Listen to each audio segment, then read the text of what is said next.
ನಮಃ ಹರಿ ಓಂ. ಕಲ್ಯಾಣಾತ್ಮಕಗಾತ್ರಾಯ ಕಾಮಿಧಾರ್ಥಪ್ರದಾಯಿನೀಂ ಶ್ರೀಮದ್ವೆಂಕಟನಾಥಾಯಾಂ ಶ್ರೀನಿವಾಸಾಯ ಮಂಗಳಂ. ವೆಂಕಟೇಶೋ ವಾಸುದೇವೋ ಪ್ರದ್ಯುಮ್ನೋ ವಿತವಿಕ್ರಮಃ ಸಂಕರ್ಷಣ ನಿವೃತ್ತಶ್ಚ ಶೇಷಾದ್ರಿಪತರೇವ ಚ. ಗೋವಿಂದ ಗೋವಿಂದ. ಗುರುಬ್ರಹ್ಮ ಗುರುವಿಷ್ಣು ಗುರುದೇವೋ ಮಹೇಶ್ವರಃ ಗುರು ಸಾಕ್ಷಾತ್ ಪರಬ್ರಹ್ಮ ತಸ್ಮೈ ಶ್ರೀ ಗುರುವೇ ನಮಃ. ಗುರುವೇ ಸರ್ವಲೋಕಾನಾಂ ವಿಷಜೇ ಭೋರೋಗಿಣಾಂ ನಿಧೇ ಸರ್ವವಿದ್ಯಾನಾಂ ಶ್ರೀಂ ದಕ್ಷಿಣಾಮೂರ್ತಯೇ ನಮೋ ನಮಃ. ಪೂಜ್ಯಾಯ ರಾಘವೇಂದ್ರಾಯ ಸತ್ಯಧರ್ಮರತಾಯ ಚ ಮಜಿತಾಂ ಕಲ್ಪವೃಕ್ಷಾಯ ನಮತಾಂ ಕಾಮಧೇನವೇ. ಅದ್ಧೂರಿತವಾಗಿ ನಡೆದಂತಹ ಗುರುರಾಯರ ಆರಾಧನಾ ಮಹೋತ್ಸವ 3 ದಿನಗಳ ಪರ್ಯಂತ ಬಹಳ ವಿಶೇಷವಾಗಿ ಭಕ್ತ ಸಾಗರ ಮಂತ್ರಾಲಯದಲ್ಲಿ ಬಹುಶಃ ಹಿಂದೆ ಯಾವತ್ತೂ ಕಾಣದಂಥ ರೀತಿ ಅಷ್ಟು ಅದ್ಧೂರಿತವಾದಂತಹ ಒಂದು ಭಕ್ತ ಸಾಗರದ ಮಧ್ಯದಲ್ಲಿ ಗುರುರಾಯರ ಬೃಂದಾವನದ ಆ ದರ್ಶನ ಇತ್ತಲ್ಲ, ಅಬ್ಬಬ್ಬ, ನೋಡಲಿಕ್ಕೆ 2 ಕಣ್ಗಳ ಸಾಲದು. ಅಷ್ಟು ಅದ್ಭುತವಾಗಿರ್ತಕ್ಕಂಥ ಅಲಂಕಾರ. ಒಬ್ಬ ಭಕ್ತರು ಬೃಂದಾವನಕ್ಕೆ ನಡೆಸಿದಂತಹ ಆ ವಜ್ರಾಂಗಿ ಇತ್ತಲ್ಲ, ನವರತ್ನ ಖಚಿತವಾಗಿರ್ತಕ್ಕಂತಹ ನವರತ್ನ ಅಲಂಕಾರಿತವಾಗಿರ್ತಕ್ಕಂಥ ವಜ್ರಾಂಗಿಯನ್ನು ನೂತನವಾಗಿ ರಾಯರ ಬೃಂದಾವನಕ್ಕೆ ನೆನೆ ಅಲಂಕಾರ. ಆ ಅಲಂಕಾರದ ದೃಶ್ಯಗಳನ್ನು ಕಣ್ತುಂಬಿಸ್ಕೊಳ್ಳೋದು ಒಂದು ಮಹದಾನಂದ. ಇದೆಲ್ಲದರ ಮಧ್ಯದಲ್ಲಿ ಆರಾಧನಾ ಮಹೋತ್ಸವಕ್ಕೆ ಬಂದಂಥ ಭಕ್ತ ಸಾಗರ, ಆ ಭಕ್ತಗಣ ಪ್ರತಿಯೊಬ್ಬರ ಬಾಯಲ್ಲೂ ಗುರು ರಾಘವೇಂದ್ರ ಎಂಬತಕ್ಕಂತಹ ಮಾತಿತ್ತಲ್ಲ, ಅಬ್ಬಬ್ಬ, ಮಂತ್ರಾಲಯದ ತುಂಬ ಮಂತ್ರಾಕ್ಷತೆಯ ಕಲರವದ ಮಧ್ಯೆ ಗುರು ರಾಘವೇಂದ್ರ ಸ್ವಾಮಿಗಳವರ ಹೆಸರು ನಾಮಾಂಕಿತ. ನಿಜಕ್ಕೂ ರಾಯರು ನಿನ್ನೆ ಬೃಂದಾವನದಿಂದ ಹೊರಬಂದು ಎಲ್ಲ ಭಕ್ತರನ್ನು ಸಹಿತ ಹರಿಸಿ ಆಶೀರ್ವದಿಸಿದ್ರೇನೋ ಎಂಬಂಥ ರೀತಿ ಇತ್ತು. ಯಾಕೆಂದರೆ ಗುರು ರಾಯರ ಸಾನ್ನಿಧ್ಯ ಅಲ್ಲಿ ಹಾಗೆ ಬಂದಿದ್ದರಿಂದಲೇ ಅಷ್ಟು ಭಕ್ತ ಸಾಗರ ಅಲ್ಲಿಗೆ ಸೇರ್ಲಿಕ್ಕಾಯಿತು. ಆದರೂ ಎತ್ತ ಕಣ್ಣಾಯಿಸಿದ್ರು ಅತ್ತೆಲ್ಲ ಜನವೇ. ಆ ಜನ ಅಷ್ಟು ಜನ ಭಕ್ತರು ಮತ್ತು ಅಷ್ಟೇ ವ್ಯವಸ್ಥಿತವಾದಂಥ ಅಲಂಕಾರ, ವ್ಯವಸ್ಥಿತವಾದಂತಹ ವ್ಯವಸ್ಥೆಗಳು, ಎಲ್ಲರಿಗೂ ಅನ್ನಪ್ರಸಾದ. ಮಂತ್ರಾಲಯಕ್ಕೆ ಬಂದರೆ ಕಣ್ತುಂಬ ಗುರುಗಳ ದರ್ಶನ, ಹೊಟ್ಟೆ ತುಂಬ ಊಟ. ಅಲ್ಲ, ಅದೇ ಒಂದು ವಿಶೇಷ. ಯಾಕೆಂದರೆ ಬರೋ ಭಕ್ತರು ಯಾರೂ ಉಪವಾಸ ಹೋಗಬಾರ್ದು ಎಂಬತಕ್ಕಂಥದ್ದು ಒಂದು ಚಿಂತನೆ. ಅತ್ತ ತುಂಗಭದ್ರ ತುಂಬಿ ಹರಿತಿದ್ದಾಳೆ. ಈ ಭಾಗದಲ್ಲಿ ಮಂತ್ರಾಲಯದ ಪ್ರಭುಗಳು, ಜೊತೆಗೆ ಮಾಂಚಾಲಮ್ಮನ ದರ್ಶನ, ಜೊತೆಗೆ ರಥೋತ್ಸವ ಕಾಲದಲ್ಲಿ ನಡೆದಂತಹ ವೈಭವಪೂರಿತವಾದಂತಹ ಉತ್ಸವ, ನಾನಾ ವಾದ್ಯಗಳು, ಮೇಳಗಳು, ವೇದಮಂತ್ರ, ಜೊತೆಗೆ ಕುಣಿದು ಕುಪ್ಪಳಿಸುವಂತಹದ್ದು. ಅಬ್ಬಬ್ಬ, ಪ್ರತಿಯೊಬ್ಬರೂ ಸಹಿತ ಆನಂದ ಬಾಷ್ಪ, ಆನಂದದಲ್ಲಿ ತೇಲುತ್ತಾ ಇರತಕ್ಕಂತಹ ದೃಶ್ಯಗಳು ಕಣ್ಣು ಕಟ್ಟುವಂಥ ರೀತಿಯಲ್ಲಿತ್ತು. ಅಷ್ಟು ಅದ್ಧೂರಿತವಾದಂತಹದ್ದು ಮಂತ್ರಾಲಯದ ಪ್ರಭುಗಳ ಆ ವಿಶೇಷವಾದಂಥ ಆರಾಧನೆ. ಹಾಗೆಯೇ ನಾವು ಸಹಿತ ನಿನ್ನೆ ಮಂತ್ರಾಲಯದ ಪ್ರಭುಗಳ ಆರಾಧನಾ ಮಹೋತ್ಸವಕ್ಕೆ ಬನ್ನೇರುಘಟ್ಟ ರಸ್ತೆಯಲ್ಲಿರ್ತಕ್ಕಂಥ ಹುಳಿಮಾವಿಗೆ ನಾವು ಹೊರಟಿದ್ವಿ. ಬನ್ನೇರುಘಟ್ಟ ರಸ್ತೆ ಹುಳಿಮಾವಲ್ಲಿರ್ತಕ್ಕಂತಹ ರಾಯರ ಮಠ ಸುಮಾರು 38 ವರ್ಷಗಳ ಇತಿಹಾಸ ಇರತಕ್ಕಂಥ ಮಠ. ಅಲ್ಲಿನ ವಂಶಸ್ಥರೇ ನಡೆಸಿರ್ತಕ್ಕಂಥ ಮಠ. ಆ ಮಠದಲ್ಲಿ ನಡೆದಂತಹ ಆ ವಿಶೇಷವಾದಂಥ ಅಲಂಕಾರ, ಪೂಜಾನುಷ್ಠಾನ, ಇದೆಲ್ಲವನ್ನು ನೋಡೋದೇ ಒಂದು ಸೌಭಾಗ್ಯ. ಈ ಸೌಭಾಗ್ಯದ ನಡುವೆ ಮಂತ್ರಾಲಯದ ಪ್ರಭುಗಳಾದಂತಹ ಗುರು ರಾಘವೇಂದ್ರ ಸ್ವಾಮಿಗಳನ್ನು ಶ್ರದ್ಧೆಯಿಂದ ಭಕ್ತಿಯಿಂದ ಪ್ರಾರ್ಥನೆ ಮಾಡಿ, ಎಷ್ಟೇ ಆದರೂ ಪ್ರಹ್ಲಾದರಾಜರಿಗೆ ನರಸಿಂಹ ಅವತಾರ ದರ್ಶನ ಆದಮೇಲೆ ನರಸಿಂಹ ಹೇಳ್ತಾನೆ, ನಿನಗೆ ಮೋಕ್ಷವನ್ನು ಕೊಡುವ ಕಾಲ, ನಡಿ ಮೋಕ್ಷ ಕೊಡ್ತೀನಿ, ಹೊರಡು ನನ್ನ ಜೊತೆ ಅಂತ. ಇಲ್ಲ, ನನ್ನೊಂದಿಗೆ ನನ್ನನ್ನು ನಂಬಿರ್ತಕ್ಕಂಥವ್ರು ಎಲ್ಲರಲ್ಲೂ ಇರ್ತಕ್ಕಂಥ ಆ ಗೋವಿಂದನ ನಾಮಸ್ಮರಣೆ, ಜೊತೆಗೆ ನಿನ್ನ ಒಂದು ಆರಾಧನೆ ಮಾಡುವಂತಹ ವಿಷ್ಣುವಿನ ಆರಾಧನೆ ಮಾಡತಕ್ಕಂತಹ ಸಾಕಷ್ಟು ಜನ ಭಕ್ತರಿದ್ದಾರೆ, ಅವರೆಲ್ಲರಿಗೂ ಸಹಿತ ಮೋಕ್ಷ ಸಿಗಬೇಕು, ನನ್ನೊಬ್ಬನಿಗೆ ಸಿಕ್ಕಿದ್ರೆ ಸಾಲದು ಅಂತ. ಹಾಗಾದರೆ ಎಲ್ಲರನ್ನೂ ಕರ್ಕೊಂಡು ನಡಿ ಅಂದಾಗಲೂ ಸಹಿತ ಅವರು ಹೇಳಿದ ಮಾತು ಬರೀ ಇಷ್ಟೇ ಅಲ್ಲ, ಇನ್ನೂ ಮುಂದೆ ಸಾಕಷ್ಟಿದೆ. ಎಲ್ಲ ಭಕ್ತರು ನಿನ್ನ ಭಕ್ತರಾಗಬೇಕಾಗಿದೆ, ಈಗಿರುವ ಭಕ್ತರ ಜೊತೆಗೆ ಇನ್ನಷ್ಟು ಭಕ್ತರಾಗಬೇಕಾಗಿದೆ, ಎಲ್ಲರ ಬಾಯಲ್ಲೂ ವಿಷ್ಣುವಿನ ನಾಮಸ್ಮರಣೆ ಬರಬೇಕಾಗಿದೆ, ಎಲ್ಲರೂ ವಿಷ್ಣು ಭಕ್ತರಾಗಬೇಕಾಗಿದೆ ಅಂದಾಗ ಆಗ ಮುಂದಿನ ಜನ್ಮ ಅಂತ ಒಂದು ಅದು ರಾಯರ ಜನ್ಮ ಆಯಿತು. ಹಾಗೆ ಹೇಳ್ತಾ ಹೊರಟ್ರೆ ಸಾಕಷ್ಟು ಪುರಾಣಗಳ ಇತಿಹಾಸ. ಏನೇ ಆದರೂ ಈ ಕಲಿಯುಗದಲ್ಲೂ ಸಹಿತ ಇಷ್ಟು ಅದ್ಭುತವಾದಂಥ ಪವಾಡ. ರಾಯರ ನೆನ್ನೆ ಎಲ್ಲೆಲ್ಲಿ ಸಾನ್ನಿಧ್ಯಗಳಿದೆಯೋ, ಎಲ್ಲೆಲ್ಲಿ ರಾಯರ ಆಸ್ಥಾನಗಳಿದೆಯೋ ಎಲ್ಲ ಕಡೆಯೂ ಸಹಿತ ಅಷ್ಟೇ ಭಕ್ತ ಸಾಗರ. ಶ್ರದ್ಧೆಯಿಂದ ಭಕ್ತಿಯಿಂದ ಮಹಾಪ್ರಸಾದ. ಆ ಅನ್ನಪ್ರಸಾದದಲ್ಲೂ ಲೋಪ ಇಲ್ಲ, ಭಗವಂತನ ದರ್ಶನ ಮಾಡೋದ್ರಲ್ಲೂ ಲೋಪ ಇಲ್ಲ. ಸ್ವಾಮಿಗೆ ನಡೆದಂಥ ಪಂಚಾಮೃತ ಅಭಿಷೇಕ ನೋಡೋದಂತೂ 2 ಕಣ್ಗಳೇ ಸಾಕಾಗ್ತಾ ಇಲ್ಲ. ಅಷ್ಟು ವೈಭವಪೂರಿತವಾದಂಥ ಅನುಷ್ಠಾನ. ಭಕ್ತಿಯ ಸಾಗರದಲ್ಲಿ ಎಲ್ಲರೂ ಮಿಂದು ತೇಲಿದಂತಾಯಿತು ಸ್ವಾಮಿಗಳ, ಅಂದರೆ ಗುರು ರಾಯರ ಆರಾಧನಾ ಮಹೋತ್ಸವದ ಶುಭ ಕಾಲ. ಒಳ್ಳೆಯದಾಗಲಿ. ಇನ್ನು ಬುಧವಾರ ಮಹಾವಿಷ್ಣುವಿನ ವಾರ, ವಿಷ್ಣುದೇವರ ಆರಾಧನೆ ಮಾಡತಕ್ಕಂಥ ವಾರ.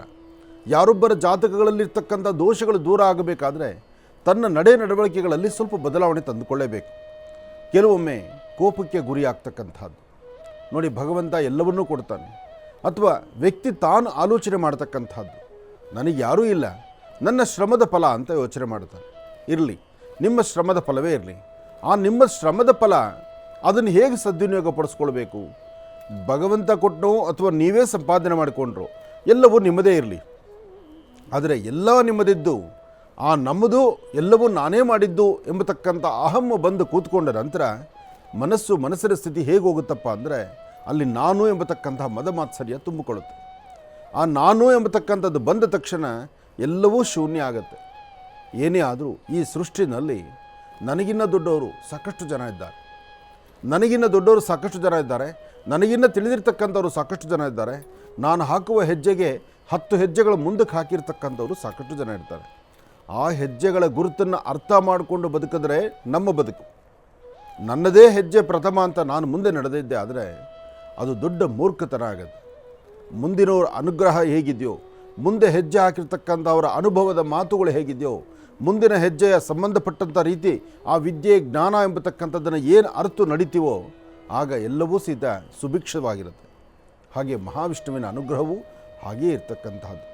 ಹಾಗಾಗಿ ಕಲಿಯುಗದಲ್ಲಿ ಯಾವುದೇ ಒಂದು ಕೆಲಸಗಳನ್ನು ಮಾಡಬೇಕಾದ್ರೂ, ಯಾವುದೇ ವೃತ್ತಿ ಧರ್ಮವನ್ನು ನೋಡಬೇಕಾದ್ರೂ ಎಂಥವ್ರಿಗಾದರೂ ಒಂದು ಕಳಂಕ ಅಂತಕ್ಕಂಥದ್ದು ಬಂದುಬಿಡುತ್ತೆ.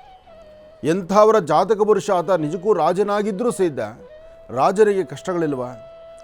ರಾಜ್ಯವನ್ನಾಳ್ತಕ್ಕಂಥ ಪ್ರಭು ಆತನ ಕಷ್ಟ ಬರೋದಿಲ್ವಾ? ಎಲ್ಲರಿಗೂ ಕಷ್ಟಗಳಿದೆ. ಆದರೆ ಆನೆಯ ಕಷ್ಟ ಆನೆಗೆ, ಇರುವೆ ಕಷ್ಟ ಇರುವೆಗೆ ಅಂತ ಹೇಳ್ತಾರೆ. ಒಂದು ಆನೆ ಬೃಹತ್ ಮಟ್ಟದ್ದು, ಅಂತಹ ಬೃಹತ್ ಮಟ್ಟದ ಆನೆನ ಒಂದು ಅಂಕುಶ ಇದೆಯಲ್ಲ ಅದು ಕಂಟ್ರೋಲ್ ಮಾಡುತ್ತೆ. ಅಷ್ಟು ಬೃಹತ್ ಮಟ್ಟದ ಆನೆ ಒಂದು ಸತಿ ಸೊಂಡಲ್ಲಿ ಬೀಸರೆ 25 ಜನ ಬಿದ್ದು ಹೋಗ್ತೀವಿ ನಾವು. ಆದರೆ ಒಂದು ಅಂಕುಶ ಅನ್ನೋದಿಷ್ಟು ಸಣ್ಣದಾದಂಥ ಒಂದು ಕಬ್ಬಿಣದ ಅಂಕುಶ, ಸಣ್ಣದಾಗಿರ್ತಕ್ಕಂಥದ್ದು. ಅದೊಂದು ಅಂಕುಶ ಒಂದಿಷ್ಟುದ್ದ ಕಡ್ಡಿ, ಆ ಇಷ್ಟುದ್ದ ಕಡ್ಡಿ ಒಂದು ಅಂಕುಶ ಒಬ್ಬ ಮಾವುತನ ಕೈಲಿದ್ದರೆ ಆನೆಯನ್ನು ಹೇಗೆ ಬೇಕಾದ್ರೂ ಪಳಗಿಸ್ಬೋದು. ಆದರೆ ಆ ಪಳಗಿಸುವಂಥ ಗುಣ, ಅದನ್ನು ಹೇಗೆ ತೋರಿಸ್ಬೇಕು, ಯಾವಾಗ ತೋರಿಸ್ಬೇಕು, ಯಾವಾಗ ಅದರಿಂದ ಅದಕ್ಕೊಂದು ಶಿಕ್ಷೆಯನ್ನು ತೋರಿಸ್ಬೇಕು ಅಂದರೆ ಆಗ ಅದು ಸಂಪೂರ್ಣ ನಮ್ಮ ಮಾತು ಕೇಳ್ಕೊಂಡು ಬರುತ್ತೆ. ಅಂದರೆ ಇಲ್ಲದಕ್ಕೂ ಪ್ರತಿಯೊಬ್ಬರಿಗೂ ಸಹಿತ ಒಂದೊಂದು ರೀತಿ ಇರುತ್ತೆ. ಹಾಗಾಗಿ ಇಲ್ಲಿ ನಾನು ಎಂಬತಕ್ಕಂಥದ್ದನ್ನು ಪಕ್ಕದಲ್ಲಿಟ್ಟವರಿಗೆ ಮಾತ್ರ ಎಲ್ಲವೂ ಸಿಗ್ತಕ್ಕಂಥದ್ದಾಗತ್ತೆ. ಸಿಕ್ಕಿ ಒಂದು ಮುಕ್ತಿಗೂ ಸಹಿತ ದಾರಿ ಆಗುತ್ತೆ. ಅದನ್ನೇ ಗ್ರಂಥಗಳಲ್ಲಿ ಸಾರಿ ಸಾರಿ ಬರೆದಿಟ್ಟಿರ್ತಕ್ಕಂಥದ್ದು. ಯಾಕೆಂದರೆ ಗ್ರಂಥಗಳ ಆಧಾರಿತವಾಗಿರ್ತಕ್ಕಂಥದ್ದನ್ನು ಗಮನಿಸಿ ಅದರಲ್ಲಿ ಜೀವನವನ್ನು ನಡೆಸ್ಕೊಂಡು ಹೋದಾಗ ಮಾತ್ರ ಪರಿಪೂರ್ತಿ ಆಗುತ್ತಂತೆ.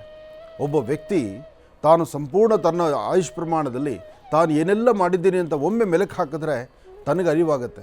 ನಾನು ಕಲಿತದ್ದೆಷ್ಟು, ನಾನು ಕಲಿಸಿದ್ದೆಷ್ಟು, ನಾನು ಕಲಿತದ್ದೆಷ್ಟು, ನಾನು ಕಲಿಸಿದ್ದೆಷ್ಟು, ಜೊತೆಗೆ ನಾನು ಸಂಪಾದನೆ ಮಾಡಿದ್ದೆಷ್ಟು, ನಾನು ಕಳೆದಿದ್ದೆಷ್ಟು. ಯೋಚನೆ ಮಾಡಬೇಕು. ನಾವು ಒಂದು ಹಂತಕ್ಕೆ ಯೋಚನೆ ಮಾಡೋದಾದರೆ ಯಾವೊಬ್ಬ ವ್ಯಕ್ತಿಗಾದರೂ ಒಂದು ತಿಂಗಳಲ್ಲಿ ಬರ್ತಕ್ಕಂಥ ವರಮಾನ ಏನು ಅಂತ ಯೋಚನೆ ಮಾಡ್ತೀವಿ. ಆ ವರಮಾನ ಬಂದರೆ ಅದರಿಂದ ಖರ್ಚೆಷ್ಟು ಅಂತ ಯೋಚನೆ ಮಾಡ್ತೀವಿ. ಬಂದಂತಹ ವರಮಾನಕ್ಕೆ ತಕ್ಕನಾಗೇ ಖರ್ಚು ಮಾಡ್ತೀವ, ಅಥವಾ ಮಿತಿಮೀರಿ ಖರ್ಚು ಮಾಡ್ತೀವ, ಅಥವಾ ಖರ್ಚೇ ಮಾಡದಿರೋದನ್ನು ಗೋಪ್ಯವಾಗಿ ಕೂಡಿಡ್ತೀವ.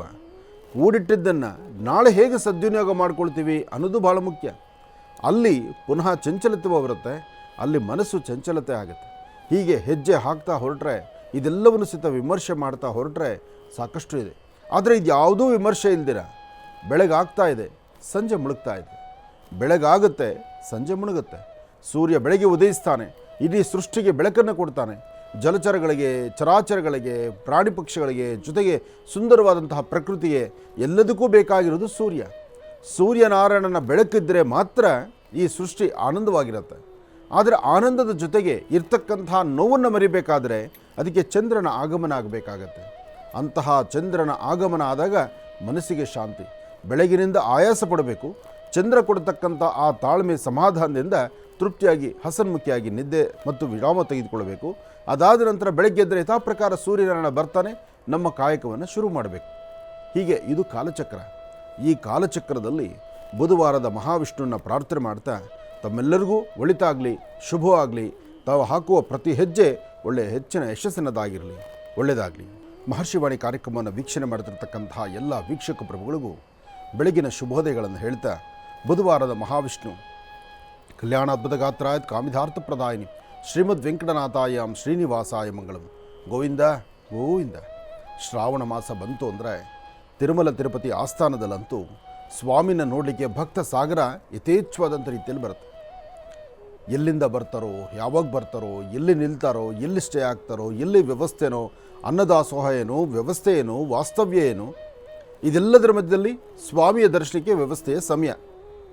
ಸ್ವಾಮಿ ಅಂತೂ ಮಧ್ಯರಾತ್ರಿ ಎಷ್ಟು ಸರಿಸುಮಾರು ಎಲ್ಲ ಅಂದ್ರೆ ಹತ್ರ ಒಂದು 40 ನಿಮಿಷ 45 ನಿಮಿಷ ಅಷ್ಟೇ ದೇವಸ್ಥಾನದ ಪ್ರಧಾನ ದ್ವಾರ ಮುಚ್ಚುವಂಥದ್ದು. ಈ ಕಡೆಯಿಂದ ದ್ವಾರವನ್ನು ಮುಚ್ಚಿಕೊಂಡು ಆಚೆ ಬರ್ತಾ ಇದ್ದರೆ ಆಚೆ ಕಡೆಯಿಂದ ಆಗಲೇ ಇನ್ನಿಬ್ಬರು ಪುರೋಹಿತರು, ಇನ್ನಿಬ್ಬರು ಅದಕ್ಕೆ ಬೇಕಾದ ವ್ಯವಸ್ಥೆಗಳನ್ನು ಹೇಗೆ ಸುಪ್ರಭಾತ ಸೇವೆ ಹೇಗೆ ನಡೆಸಬೇಕು, ಹೇಗೆ ಸ್ವಾಮಿ ಮಲಗಿರುವಂತಹ ಗುರುವನ್ನು ಮಲಗಿರುವಂತಹ ಶ್ರೀನಿವಾಸನ ಎಬ್ಬಿಸಲಿಕ್ಕೆ ಇನ್ನಿಬ್ಬರು ಆಗ ಆ ಕಡೆಯಿಂದ ಬರ್ತಾ ಇರ್ತಾರೆ. ಅಂದರೆ ನಿತ್ಯ ನಿರಂತರವಾಗಿ ನಿಂತು ಬರುವ ಭಕ್ತರನ್ನು ಹರಿಸುವಂಥದ್ದು ಕಲಿಯುಗದ ಪ್ರತ್ಯಕ್ಷ ದೈವವಾಗಿ ನಿತ್ಯ ಕಲ್ಯಾಣೋತ್ಸವಪ್ರಿಯನಾಗಿರ್ತಕ್ಕಂಥ ಶ್ರೀನಿವಾಸನ್. ಇದೆಲ್ಲ ಒಂದು ಸಾಮಾನ್ಯವಾದಂತಹದ್ದಲ್ಲ, ಇದು ತುಂಬ ಅತೀತವಾದಂತಹದ್ದು, ಒಂದು ಪವಾಡ ಸೃಷ್ಟಿ ಮಾಡುವಂಥದ್ದು. ಒಂದಷ್ಟು ಜನ ಒಂದಷ್ಟು ಮಾತುಗಳು ಆಡ್ತಾರೆ, ಆಡುವ ಎಲ್ಲ ಮಾತುಗಳು ಎಲ್ಲವನ್ನೂ ನಾವು ಕೇಳಿಸ್ಕೊಳ್ಳುವಂಥದ್ದು ರೀತಿ ಇರುತ್ತೆ. ಆದರೆ ಅದನ್ನು ದಾಟಿ ಹೊರಗಡೆ ಹೆಜ್ಜೆ ಇಟ್ಟಾಗ ಮಾತ್ರ ಗೊತ್ತಾಗುತ್ತೆ ಸತ್ಯಾಸತ್ಯತೆಗಳು ಏನಿರುತ್ತೆ ಅಂತ. ಹಾಗಾಗಿ ಬುಧವಾರದ ಮಹಾವಿಷ್ಣು ಜೊತೆಗೆ ತಾಯಿ ಮಹಾಲಕ್ಷ್ಮಿಯನ್ನು ಪ್ರಾರ್ಥನೆ ಮಾಡ್ತಾ ಇವತ್ತಿನ ದಿನದ ಈ ಕಾಯಕ ಅತ್ಯುತ್ತಮವಾಗಿರ್ತಕ್ಕಂಥದ್ದು, ವಿಶೇಷತೆಗಳಿರ್ತಕ್ಕಂಥದ್ದು. ಹಾಗೆ ಶ್ರಾವಣದಲ್ಲಿ ಹಾಕುವ ಪ್ರತಿ ಹೆಜ್ಜೆ ನೋಡಿ, ಆಗಲೇ ಶುಕ್ಲಪಕ್ಷ ಮುಗೀತು, ಕೃಷ್ಣ ಪಕ್ಷ ಪ್ರಾರಂಭ ಆಯಿತು. ಕೃಷ್ಣ ಪಕ್ಷದಲ್ಲೂ ಒಂದಷ್ಟು ದಿನಗಳ ಪರಿಕ್ರಮಿಸಿದ್ದಾಯಿತು. ನಿನ್ನೆ ಸಂಕಷ್ಟರ ಮಹಾಗಣಪತಿ, ನಿನ್ನೆ ಅಂತೂ ಸಂಕಷ್ಟರ ಮಹಾಗಣಪತಿಯ ಆ ವಿಶೇಷತೆ ಇತ್ತಲ್ಲ, ಅಬ್ಬಬ್ಬ, ಎಲ್ಲಿ ಪುರಾಣ ಪ್ರಸಿದ್ಧಿ ದೇವಾಲಯಗಳಿತ್ತೋ, ಎಲ್ಲೆಲ್ಲಿ ಇಡಗುಂಜಿ ಆಗಿರಲಿ ಅಥವಾ ಸೌತರ್ಕ ಆಗಿರಲಿ ಅಥವಾ ಹೀಗೆ ಗಣಪನ ಮೂಲ ಕ್ಷೇತ್ರಗಳು, ಮೂಲ ಸಾನ್ನಿಧ್ಯಗಳಂತಿದೆಯಲ್ಲ, ಗಣಪನ ಸಾನ್ನಿಧ್ಯಗಳು, ಗಣಪ ಉದ್ಭವ ಮೂರ್ತಿ ಇರ್ತಕ್ಕಂಥ ಗಣಪ, ಅಂತಹ ಗಣಪನ ಸಾನ್ನಿಧ್ಯದಲ್ಲಿ ನಿನ್ನೆ ಅಂಗಾರಕ ಚತುರ್ಥಿ, ನಿನ್ನೆ ಸಂಕಷ್ಟರ ಮಹಾಗಣಪತಿಯನ್ನು ಬಹಳ ವಿಜೃಂಭಣೆಯಿಂದ ನಡೆಸಿದ್ದಾರೆ. ಸಹಸ್ರ ಮೋದಕ, ಲಕ್ಷ ಮೋದಕ, ಹೀಗೆ ಲಕ್ಷ ಮೋದಕ ಹೋಮ ಎಲ್ಲ ಕಡೆಯೂ ನಡೆದಿದೆ. ಇಲ್ಲಿ ಹೋಮ ಹವನಾದಿಗಳು, ಯಜ್ಞ ಯಾಗಾದಿಗಳು ನಿತ್ಯ ನಿರಂತರ ನಡೆಯುತ್ತೋ ಆ ಪ್ರಾಂತ್ಯ ಯಾವತ್ತೂ ಸುಭಿಕ್ಷಿತವಾಗಿರುತ್ತೆ ಅಂತ ಹೇಳ್ತಾರೆ. ಮಳೆ ಬೆಳೆ ಚೆನ್ನಾಗಾಗಬೇಕಾದ್ರೆ, ಮಳೆ ಚೆನ್ನಾಗಿ ಬರಬೇಕಾದ್ರೆ ಹವನಗಳು ಸಾಕಷ್ಟು ಆಗಬೇಕು. ಹಿಂದೆಲ್ಲ ಒಂದು ಮಹಾಯಜ್ಞ ನಡೆದಿದೆ ಅಂದರೆ ಅಲ್ಲಿ ಆ ಪ್ರಾಂತ್ಯದಲ್ಲಿ ಕನಿಷ್ಠ ಪಕ್ಷ ಒಂದಿಷ್ಟಾದರೂ ಮಳೆ ಆಗಲೇಬೇಕಿತ್ತು. ಮಳೆ ಆಯಿತು ಅಂದರೆ ಅಲ್ಲಿ ಯಜ್ಞದ ಫಲ ಸಿಕ್ತು ಅಂತಲೇ ಆ ಶಾಸ್ತ್ರ. ಇವತ್ತಿಗೂ ಸಾಕಷ್ಟು ಕಡೆ ಅದು ಪದ್ಧತಿ ಇದೆ. ನೀವು ದೊಡ್ಡ ದೊಡ್ಡ ಯಜ್ಞಗಳಾಗಿರ್ತಕ್ಕಂಥ ಸಾನ್ನಿಧ್ಯ ನೋಡಿ, ಆ ಯಜ್ಞ ಪ್ರಾಂತ್ಯದಲ್ಲಾದರೂ ಒಂದು ಸ್ವಲ್ಪ ಮಳೆ ಆಗೇ ಆಗುತ್ತೆ. ಯಾಕೆಂದರೆ ಆ ಯಜ್ಞಕ್ಕೆ ಬರುವಂತಹ ದೇವತೆಗಳೆಲ್ಲರಿಗೂ ಸಹಿತ ಆ ಪೂರ್ಣಾಹುತಿಯನ್ನು ಸಮರ್ಪಣೆ ಮಾಡ್ತಾರಲ್ಲ, ಆ ಪೂರ್ಣಾಹುತಿಯನ್ನು ಸಮರ್ಪಣೆ ಮಾಡಬೇಕಾದ್ರೆ ಯಾರ್ಯಾರೆಲ್ಲ ಆ ಯಜ್ಞಕೊಂಡಕ್ಕೆ ಯಜ್ಞೇಶ್ವರನ ರೂಪದಲ್ಲಿ ಬಂದು ಸೇರ್ತಾರೋ ಅವರೆಲ್ಲರಿಗೂ ಸಂತೃಪ್ತಿಯಾದಂತಹ ಆ ಯಜ್ಞೇಶ್ವರನಿಗೆ ಕೊಡಬೇಕಾದಂಥ ಮಹಾಪೂರ್ಣಾಹುತಿ ಏನೆಲ್ಲ ದ್ರವ್ಯಗಳು, ಮೂಲಿಕೆಗಳು ಮತ್ತು ಯಾವ ಪದಾರ್ಥವನ್ನು, ಆಜ್ಯವನ್ನು ಕೊಟ್ಟು ಪೂರ್ಣಾಹುತಿ ಮಾಡ್ತಾರಲ್ಲ, ಆಗ ಭಗವಂತನ ಸಾಕ್ಷಾತ್ಕಾರ ಆಗುತ್ತೆ. ಹಾಗೆ ನಿನ್ನೆ ಸಂಕಷ್ಟರ ಮಹಾಗಣಪತಿಯೂ ಹೌದು. ಒಂದು ಕಡೆ ಸಂಕಷ್ಟರ ಮಹಾಗಣಪತಿ, ಮತ್ತೊಂದು ಕಡೆ ಮಂತ್ರಾಲಯದ ಪ್ರಭುಗಳಾದಂತಹ ಗುರು ರಾಘವೇಂದ್ರ ಸ್ವಾಮಿಗಳ ಆರಾಧನಾ ಮಹೋತ್ಸವ, ಜೊತೆಗೆ ಮಂಗಳವಾರ ಮಂಗಳಗೌರಿ, ಶ್ರಾವಣ ಮಾಸದಲ್ಲಿ ಬರ್ತಕ್ಕಂಥ ಮಂಗಳಗೌರಿ ಎಲ್ಲವೂ ವಿಶೇಷವಾಗಿ ನೆನ್ನೆ ಸಂಪನ್ನವಾಯಿತು, ತಂಪಾಯಿತು, ಎಲ್ಲರಿಗೂ ಒಂದು ಮಹಾಪ್ರಸಾದ ಸಿಕ್ಕಂಗಾಯಿತು ಅಂತ ನಾವಂತೂ ಭಾವಿಸಿದ್ದೇವೆ. ಒಳ್ಳೆಯದಾಗಲಿ. ಸರ್ವಮಂಗಳ ಮಾಂಗಲ್ಯೇ ಶಿವೆ ಸರ್ವಾರ್ಥ ಸಾಧಿಕೆ ಶರಣ್ಯೇ ತ್ರ್ಯಂಬಕೆ ಗೌರಿ ನಾರಾಯಣಿ ನಮೋಸ್ತುತೆ. ಹರಿಂ ಕಾರಾಸನ ಗರ್ಭಿದಾಂ ನಲಸಿಕಾಂ ಸೌಂ ಕ್ಲೀಂ ಕಳಾಂ ಬಿಭ್ರದೀಂ ಸವರ್ಣಾಂ ವರದಾಣೀಂ ಚ ವರಸದಾಂ ದೌತಾಂ ತ್ರಿನೇತ್ರೋಜ್ವಲಾಂ ಒಂದೇ ಪುಸ್ತಕ ಭಾಸಮಂಕುಶಿಧರಾಂ ಸೃಗ್ಭೂಷಿತಾಂ ಉಜ್ವಲಾಂ ತ್ವಾಂ ಗೌರೀಂ ತ್ರಿಪುರಾಂ ಫರಾತ್ವರಕಲಾಂ ಶ್ರೀಚಕ್ರ ಸಂಚಾರಣೀಂ ಲಲಿತಾಂ ಬಾಲಾತ್ ತ್ರಿಪುರ ಸುಂದರೀಂ ಶ್ರೀ ಮಹಾಲಕ್ಷ್ಮೀ ದೇವತಾಭ್ಯೋ ನಮಃ. ಪದ್ಮಾನನೆ ಪದ್ಮವಿಪದ್ಮಪತ್ರೇ ಪದ್ಮಪ್ರಿಯೇ ಪದ್ಮದಲಾಯತಾಕ್ಷೀಂ ವಿಶ್ವಪ್ರಿಯೇ ವಿಷ್ಣುಮನೋನುಕೂಲೆ ತ್ವತ್ಪಾದಪದ್ಮಂ ಮೈಸನ್ನಿಧತ್ಸ್ವಾಂ ಯಾಸಾ ಪದ್ಮಾಸನಸ್ಥಾ ವಿಫಲಕಟಿತಟಿ ಪದ್ಮಪತ್ರಾಯತಾಕ್ಷೀಂ ಶ್ರೀಂ ಅಂಬಾಂ ಭಗವತೀಂ ಶ್ರೀಂ ಲಲಿತಾಂ ರಾಜರಾಜೇಶ್ವರೀಂ ಗೌರೀರ್ಮ್ಯಮಾಯ ಸಲಿಲಾ ನಿಕ್ಷತ್ತದ್ವಿಪದೀಂ ವಿಪದೀಂ ಸಾಂ ಚತುಷ್ಪದಿ ಅಷ್ಟಾಪದಿ ನೌಪದೀಂ ಬಹುಶೀಂ ಸಹಸ್ರಾಕ್ಷರಾಂ ಪರಮೇವ್ಯೋಮನ್. ಭಗವತಿಯನ್ನು ಪ್ರಾರ್ಥನೆ ಮಾಡ್ತಾ ಸರ್ವರಿಗೂ ಸಕಲರಿಗೂ ಸಹಿತ ಸನ್ಮಂಗಳ ಉಂಟಾಗಲಿ, ಒಳ್ಳೆಯ ಶುಭದ ಸನ್ನಿವೇಶಗಳು ಎದುರಾಗಲಿ. ನೀವು ಮಾಡಬೇಕಾಗಿರುವಂಥ ಪ್ರತಿಯೊಂದು ಕಾಯಕವೂ ನೀವು ನಂಬಿರ್ತಕ್ಕಂತಹ ದೈವದ ಅನುಗ್ರಹದಿಂದ ಎಲ್ಲವೂ ಶುಭ ಉಂಟಾಗಲಿ. ಹಾಗೆ ಶ್ರಾವಣ ಮಾಸದಲ್ಲಿ ಶುಭ ಶ್ರಾವಣ ಎಂಬತಕ್ಕಂಥದ್ದನ್ನು ಎಲ್ಲ ದೇವತೆಗಳ ಎಲ್ಲರ ಆಶೀರ್ವಾದ ಶ್ರಾವಣದಲ್ಲಿ ಸಿಗುತ್ತೆ ಅಂತ ಹೇಳ್ತಾರೆ. ಹಾಗಾಗಿ ಬನ್ನಿ, ಮೊದಲು ಶುಭ ಶ್ರಾವಣ.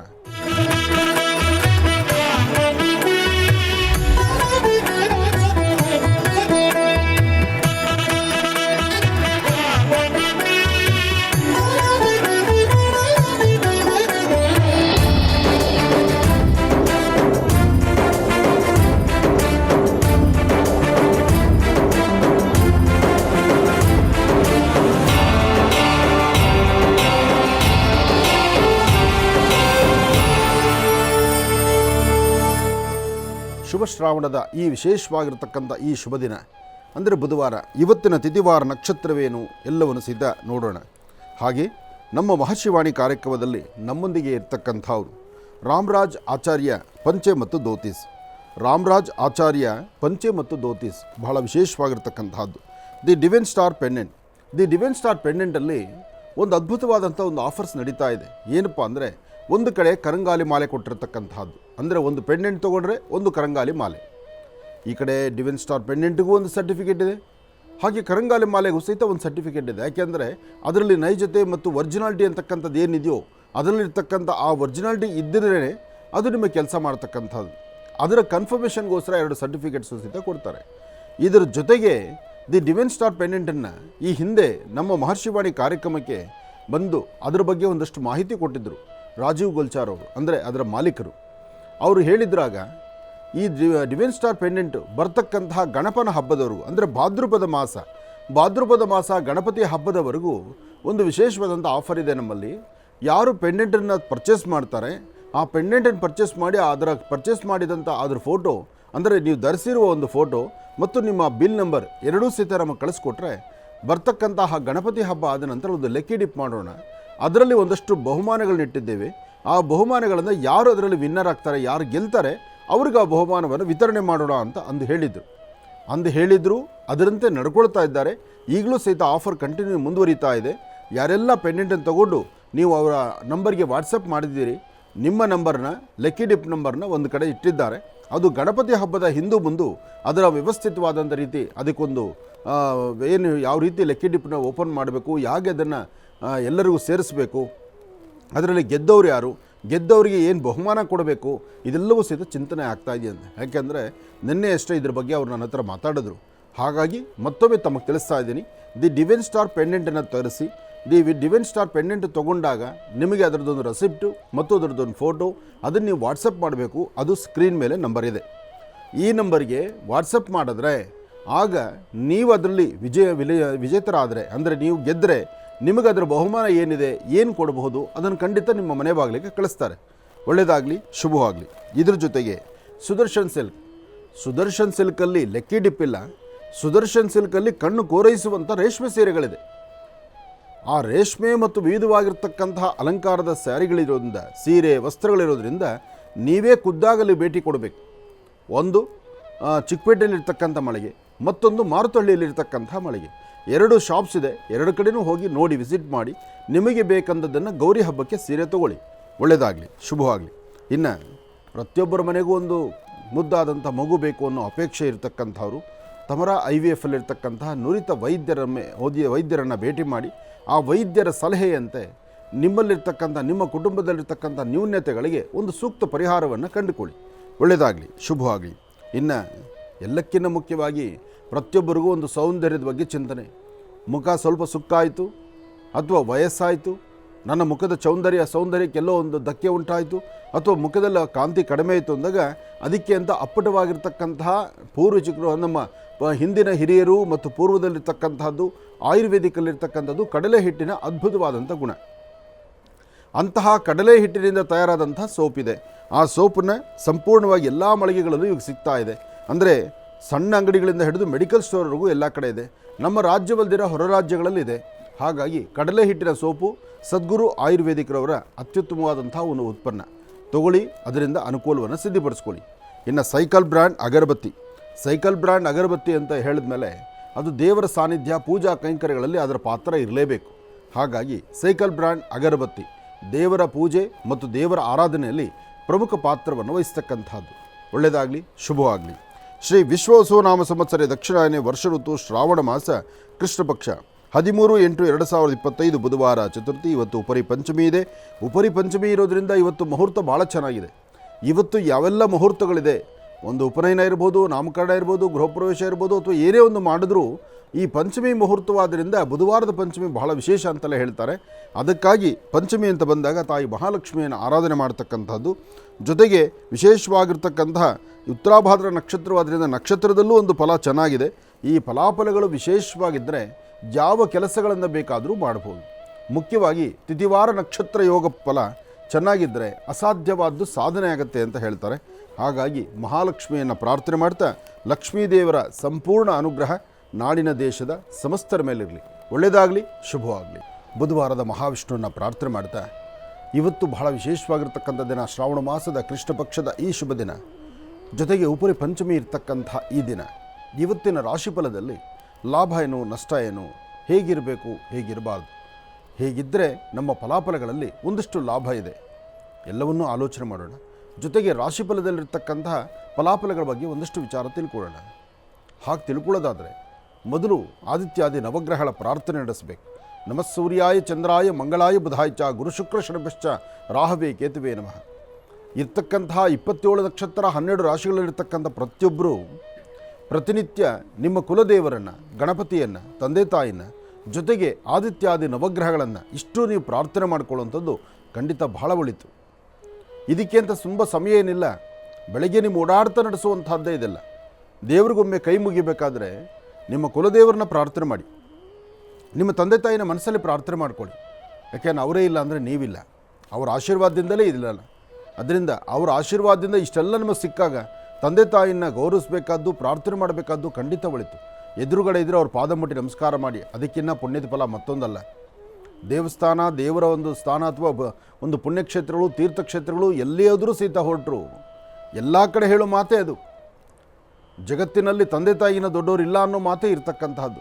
ಹಾಗಿರಬೇಕಾದ್ರೆ ಅದನ್ನು ನಾವೆಲ್ಲರೂ ಪಾಲನೆ ಮಾಡಿದ್ರೆ ಅದರ ಫಲಾಫಲ ಖಂಡಿತ ನಮಗೆ ಸಿಗುತ್ತೆ. ಇನ್ನದಾದ ನಂತರ ಗಣಪತಿಯ ಪ್ರಾರ್ಥನೆ ಆಗಬೇಕು. ಆದಿಪೂಜಿತನೂ ಅಗ್ರಗಣ್ಯನೂ ಆದಂತಹ ಗಣಪನ ಅನುಗ್ರಹ ಬೇಕು. ಗಣಪನ ಅನುಗ್ರಹವನ್ನು 3 ಬಾರಿ ಓಂ ಗಂ ಗಣಪತಿಯೇ ನಮಃ, ಓಂ ಗಂ ಗಣಪತಿಯೇ ನಮಃ, ಓಂ ಗಂ ಗಣಪತಿಯೇ ನಮಃ. ಗಣಪತಿಯ ಮಹಾಮಂತ್ರ ಆದ ತಕ್ಷಣ ಇನ್ನು ಆ ದಿನದ ಭವಿಷ್ಯತ್ತು ಬೇಕಲ್ಲ. ಲಾಭ ನಷ್ಟ, ಬೇಕು ಬೇಡ, ಏನಾಗ್ತಾ ಇದೆ, ಏನು ಹೋಗ್ತಾ ಇದೆ, ಹೇಗೆ ಸರಿಪಡಿಸ್ಕೊಳ್ಬೇಕು, ಆಗೋದನ್ನು ನಿಲ್ಲಿಸ್ಲಿಕ್ಕಾಗೋದಿಲ್ಲ. ಬಂದಂಥ ಸಮಸ್ಯೆಗಳನ್ನು, ಬರುವಂಥ ಸಮಸ್ಯೆಗಳಿಂದ ಹೇಗೆ ನಾವು ಉಪಾಯದಿಂದ ಪಾರಾಗಬಹುದು ಎಂಬತಕ್ಕಂಥ ಒಂದಿಷ್ಟು ಧರ್ಮ ಸೂಕ್ಷ್ಮತೆಗಳನ್ನು ಈ ರಾಶಿಫಲಗಳಲ್ಲಿ ತಿಳ್ಕೊಳ್ಬೋದು. ಅದಕ್ಕಾಗಿ ನವಗ್ರಹ ಪ್ರಾರ್ಥನೆ. ನಮಃ ಸೂರ್ಯಾಯ ಚಂದ್ರಾಯ ಮಂಗಳಾಯ ಬುಧಾಯ ಚ ಗುರು ಶುಕ್ರ ಶನಭಶ್ಚ ರಾಹವೇ ಕೇತುವೇ ನಮಃ. ಆದಿತ್ಯಾದಿ ನವಗ್ರಹ ಪ್ರಾರ್ಥನೆ ಕುಲದೇವರ ಅನುಗ್ರಹದಿಂದ ಎಲ್ಲರಿಗೂ ಒಳಿತಾಗಲಿ. ಇನ್ನು ರಾಶಿಗಳಲ್ಲಿ ಮೊದಲನೇ ರಾಶಿ ಮೇಷರಾಶಿ. ಮೇಷರಾಶಿ ಮೇಷಲಗ್ನ.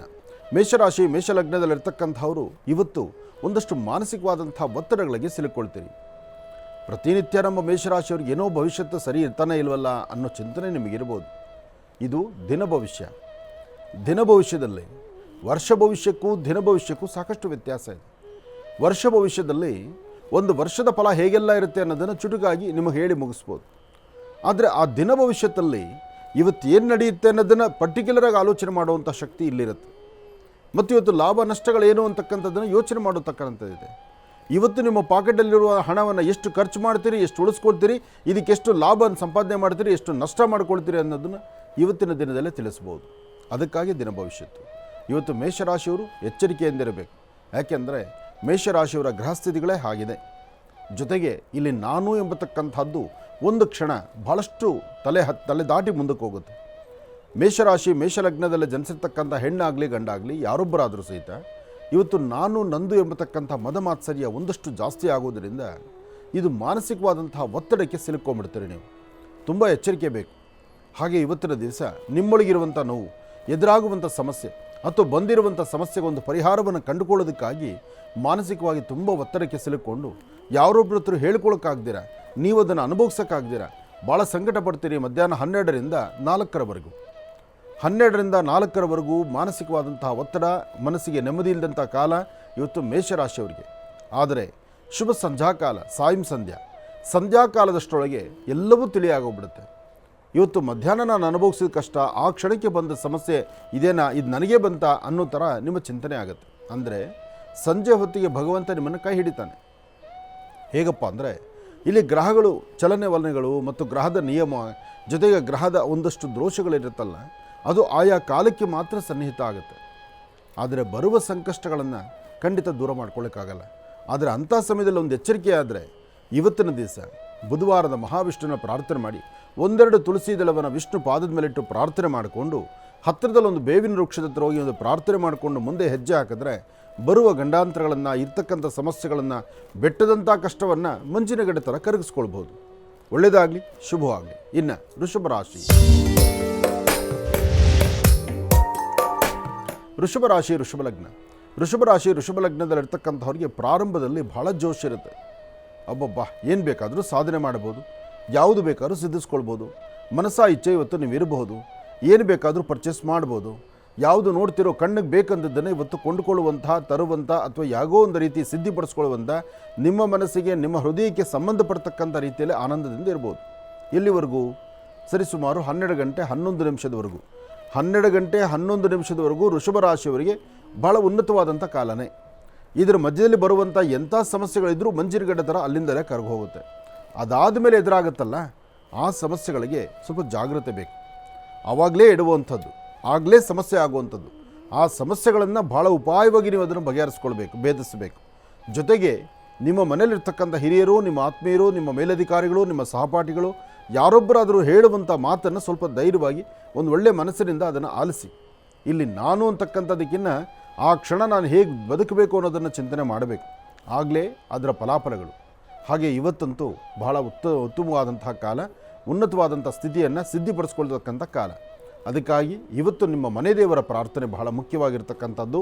ಸಾಧ್ಯವಾದರೆ ಒಂದಷ್ಟು ಹೆಸರುಬೇಳೆ ಅಥವಾ ಹೆಸರು ಕಾಳು, ಅದರ ಜೊತೆಗೆ ಒಂದಷ್ಟು ಗೋಧಿ, ಇವೆರಡೂ ಧಾನ್ಯಗಳನ್ನು ಪೂರ್ವಾಭಿಮುಖವಾಗಿ ನಿಂತು ದೃಷ್ಟಿ ತೆಗೆದು ಆಚೆಗೆ ಹಾಕಿ, ಹಾಗೆ ಒಂದಷ್ಟು ಪಕ್ಷಿಗಳಿಗೆ, ಪ್ರಾಣಿಗಳಿಗೆ ನಿಮ್ಮ ಕೈಲಾದಷ್ಟು ಏನಾದರೂ ಪದಾರ್ಥಗಳನ್ನು ಹಾಕಿ ಒಂದು ಪ್ರಾರ್ಥನೆ ಮಾಡಿಕೊಳ್ಳಿ. ಇದರಿಂದ ಖಂಡಿತ ಒಳಿತಾಗತ್ತೆ. ಶುಭ ಸಂಧ್ಯಾಕಾಲ ಅಥವಾ ಸಂಧ್ಯಾಕಾಲದಲ್ಲಿ ಮಾತ್ರ ಒಂದು ಗೋವನ್ನು ಪ್ರಾರ್ಥನೆ ಮಾಡ್ತಕ್ಕಂಥದ್ದು ಬಹಳ ಉತ್ತಮ. ವೃಷಭರಾಶಿಯವರಿಗೆ ಒಂದು ಗೋಮಹಾಲಕ್ಷ್ಮಿಯನ್ನು, ಗೋವನ್ನು ಪ್ರಾರ್ಥನೆ ಮಾಡಿ ಆ ಗೋವಿನ ಮುಖವನ್ನು ಕಣ್ತುಂಬ ದರ್ಶನ ಮಾಡಿ, ಆಗ ನೀವೇನಾದರೂ ಸಾಧ್ಯವಾದರೆ ಒಂದಷ್ಟು ಗೋಗ್ರಾಸ ಕೊಟ್ಟೊಂದು ನಮಸ್ಕಾರ ಮಾಡಿದ್ರೆ ಎಂತಹ ಕರ್ಮಫಲಗಳಿದ್ರೂ ಖಂಡಿತ ದೂರ ಆಗುತ್ತೆ. ಇದರಿಂದ ಒಳ್ಳೆಯ ಯಶಸ್ಸನ್ನು ತಾವು ಸಿದ್ಧಿಪಡಿಸ್ಕೊಳ್ಬೋದು. ಒಳ್ಳೆಯದಾಗಲಿ. ಇನ್ನು ಮಿಥುನ ರಾಶಿ. ಮಿಥುನ ರಾಶಿ ಮಿಥುನ ಲಗ್ನ. ಮಿಥುನ ರಾಶಿ ಮಿಥುನ ಲಗ್ನದಲ್ಲಿರ್ತಕ್ಕಂಥವರಿಗೆ ಚಂದ್ರನ ಆಸ್ಥಾನ ಚೆನ್ನಾಗಿದೆ, ಗುರುವಿನ ಅನುಗ್ರಹ ಇದೆ, ಇಷ್ಟಾರ್ಥವನ್ನು ಸಿದ್ಧಿಪಡಿಸ್ಕೊಳ್ತಕ್ಕಂಥ ಯೋಗಫಲ ಇದೆ. ಸತ್ಯಾಸತ್ಯತೆಗಳನ್ನು ಅರ್ಥ ಮಾಡ್ಕೋಬೇಕು, ಬೇಕು ಬೇಡಗಳನ್ನು ಚಿಂತನೆ ಮಾಡಬೇಕು. ಯಾವುದು ಬೇಕು, ಯಾವುದು ಬೇಡ, ಯಾವುದು ಸರಿ, ಯಾವುದು ತಪ್ಪು, ಇದೆಲ್ಲವನ್ನು ಆಲೋಚನೆ ಮಾಡಿ ಇವತ್ತು ಒಂದು ನಿರ್ಧಾರಕ್ಕೆ ಬರಬೇಕು.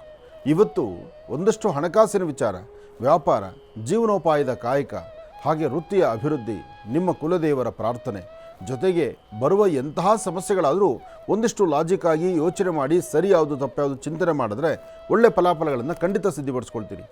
ಇದರ ಜೊತೆಗೆ ಇವತ್ತಿನ ದಿವಸ ಯಾವುದಾದ್ರು ಒಂದು ಪುಣ್ಯಕ್ಷೇತ್ರ, ತೀರ್ಥಕ್ಷೇತ್ರ ಅಥವಾ ನಿಮ್ಮ ಮನೆಯಲ್ಲಿರ್ತಕ್ಕಂಥ ಮನೆ ದೇವರ ಮುಂದೆ 2 ದೀಪವನ್ನು ಹಚ್ಚಿ ನಮಸ್ಕಾರ ಮಾಡಿದ್ರು ಮಿಥುನ ರಾಶಿಯವರು ಖಂಡಿತ ಲಾಭವನ್ನು ಗಳಿಸ್ತೀರಿ.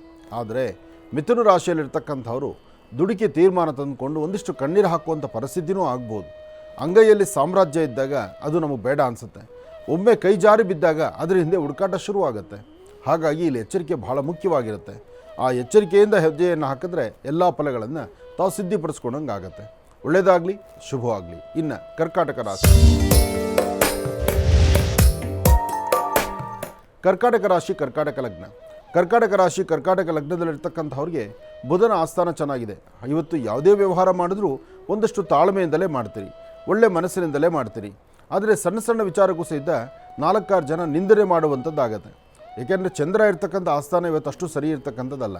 ಜೊತೆಗೆ ಕೇತು ಇರ್ತಕ್ಕಂಥ ಆಸ್ಥಾನ ಸರಿ ಇಲ್ಲದ್ರಿಂದ ಈ ಮೊಣಕಾಲು ಚಿಪ್ಪು ಅಥವಾ ಮೀನು ಮಾಂಸಖಂಡಗಳು, ಪಾದಗಳು ಅಥವಾ ಪಾದದ ಮೇಲ್ಭಾಗ ಇದು ಸ್ವಲ್ಪ ಸಣ್ಣ ಪುಟ್ಟ ನೋವು ಆಗುತ್ತೆ, ಅಥವಾ ಏನಾದರೂ ಒಂದು ಪೆಟ್ಟಾಗುತ್ತೆ, ಸ್ವಲ್ಪ ಜೋಪಾನ. ಯಾಕೆಂದರೆ ಎಷ್ಟೋ ಜನಕ್ಕೆ ನಡಿಬೇಕಾದ್ರೆ ಎಡುವುದು ಸಹಜ. ನಡಿಬೇಕಾದ್ರೆ ಎಡುವುದು ಸಹಜ. ಆ ಎಡುವುದಾಗ ಕಾಲಿನ ಹೆಬ್ಬೆರಳಿಗೋ ಅಥವಾ ಕಾಲಿಗೂ ಒಂದು ಸಣ್ಣ ಪೆಟ್ಟು ಮಾಡ್ಕೊಳ್ತೀರಿ, ತುಂಬ ಮನಸ್ಸಿಗೆ ನೊಂದುಕೊಳ್ತೀರಿ. ಅದರಿಂದ ಇವತ್ತು ಕರ್ಕಾಟಕ ರಾಶಿಯವರು ಭಾಳ ಜೋಪಾನವಾಗಿ ಒಂದು ಹೆಜ್ಜೆ ಮುಂದೆ ಹಾಕಿದ್ರೆ ಹೆಚ್ಚಿನ ಫಲಾಫಲಗಳನ್ನು ಇವತ್ತು ತಾವು ಸಿದ್ಧಿಪಡಿಸ್ಕೊಳ್ಬೋದು. ಒಳ್ಳೆಯದಾಗಲಿ, ಶುಭವಾಗಲಿ. ರಾಶಿಫಲವನ್ನು ಶುರು ಮಾಡಿದ್ವಿ. ಮೇಷ, ವೃಷಭ, ಮಿಥುನ, ಕರ್ಕಾಟಕ ರಾಶಿವರೆಗೂ ವಿಚಾರ ತಿಳ್ಕೊಂಡಾಯ್ತು. ಇನ್ನು ಸಿಂಹದಿಂದ ಬಂದು ಹೋಗಬೇಕು.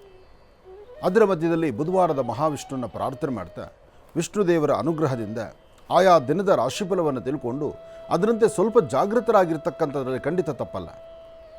ನಾವು ಹೇಳಿದಂಗೆ ಎಲ್ಲ ಸಂಪೂರ್ಣ ಅಂತಲ್ಲ.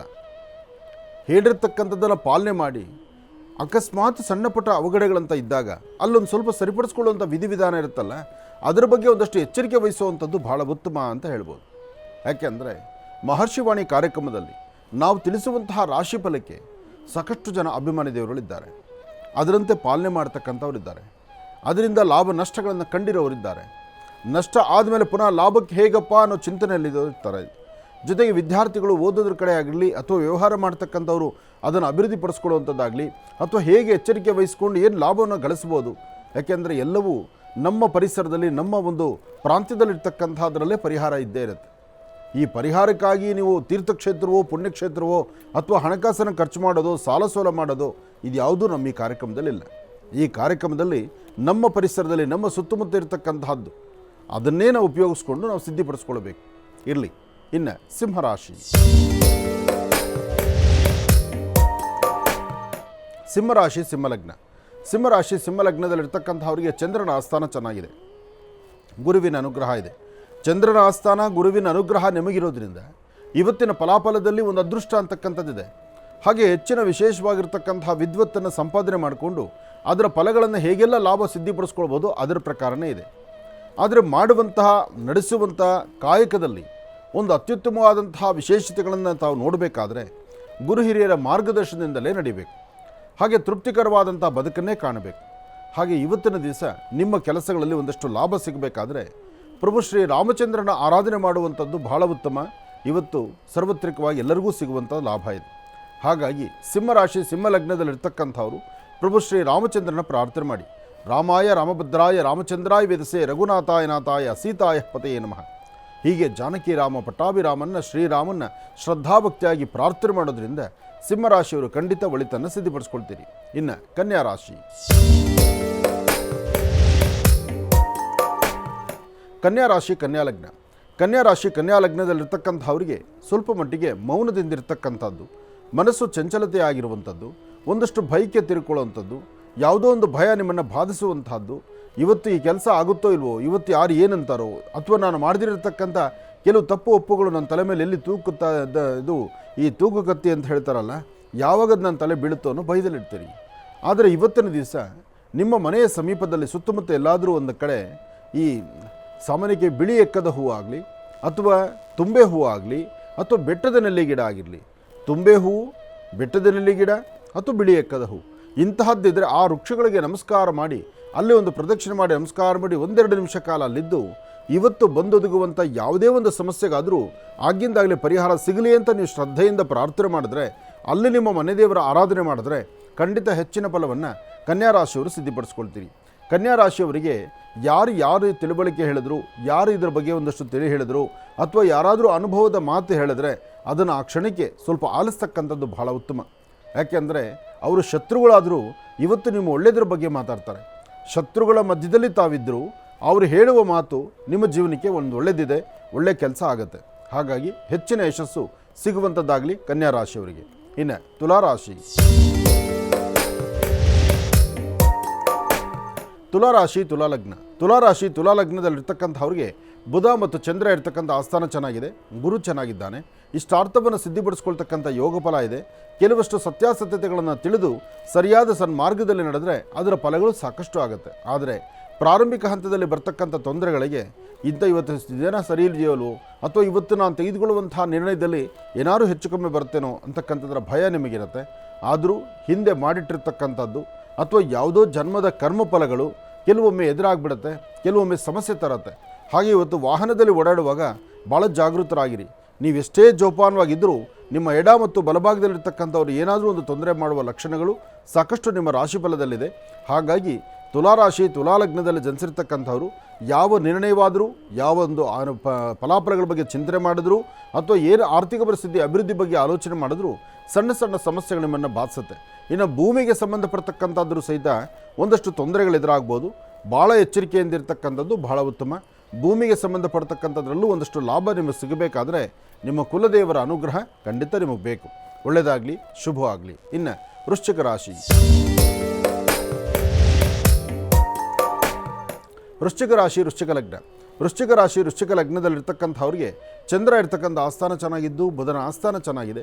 ತುಂಬ ದಿನಗಳ ನಂತರ ನಿಮಗೆ ನೀವು ಅಂದುಕೊಂಡಿದ್ದನ್ನು ಸಾಧನೆ ಮಾಡುವಂಥದ್ದಾಗಲಿ, ವ್ಯಾಪಾರ ವ್ಯವಹಾರಗಳ ಕಡೆ ಗಮನ ಕೊಡ್ತಕ್ಕಂಥದ್ದಾಗಲಿ, ಯಾವುದಾದ್ರು ಫಲಾಫಲಗಳನ್ನು ಸಿದ್ಧಿಪಡಿಸ್ಕೊಳ್ತಕ್ಕಂತಹ ಯೋಗಫಲ ನಿಮ್ಮ ಭವಿಷ್ಯತ್ತಲ್ಲಿದೆ. ಇವತ್ತು ತಾವು ತೆಗೆದುಕೊಳ್ಳುವಂತಹ ನಿರ್ಣಯ ತುಂಬ ಅತ್ಯುತ್ತಮವಾಗಿರ್ತಕ್ಕಂಥದ್ದು, ಫಲಗಳನ್ನು ಸಿದ್ಧಿಪಡಿಸ್ಕೊಳ್ಳುವಂಥದ್ದು. ಆದರೆ ಸಣ್ಣ ಸಣ್ಣ ವಿಚಾರಕ್ಕೂ ಸಹಿತ ಮನಸ್ತಾಪ ಅಂತಕ್ಕಂಥದ್ದು ಆಗ್ತಾ ಇರುತ್ತೆ. ವೃತ್ತಿ ಅಭಿವೃದ್ಧಿ ಕಾಣದಂಥ ರೀತಿಯಲ್ಲಿರುತ್ತೆ. ಯಾವುದೇ ಒಂದು ಫಲಾಫಲಗಳನ್ನು ಸಹಿತ ನೀವು ಅಂದುಕೊಂಡಷ್ಟು ಮಟ್ಟಿಗೆ ಲಾಭ ಕಾಣದಂಥ ರೀತಿಯಲ್ಲಿರುತ್ತೆ. ಇವತ್ತು ನೀವು ಮಾಡುವಂಥ ಕೆಲಸದಲ್ಲಿ ಒಂದು ವಿಶೇಷತೆಗಳನ್ನು ನೀವು ಸೃಷ್ಟಿಪಡಿಸ್ಕೊಳ್ಬೇಕು ಅಂದರೆ ಮೊದಲು ತಾವು ಮಾಡಬೇಕಾದ್ದು ಹನುಮನ ಪ್ರಾರ್ಥನೆ ಮಾಡಿ.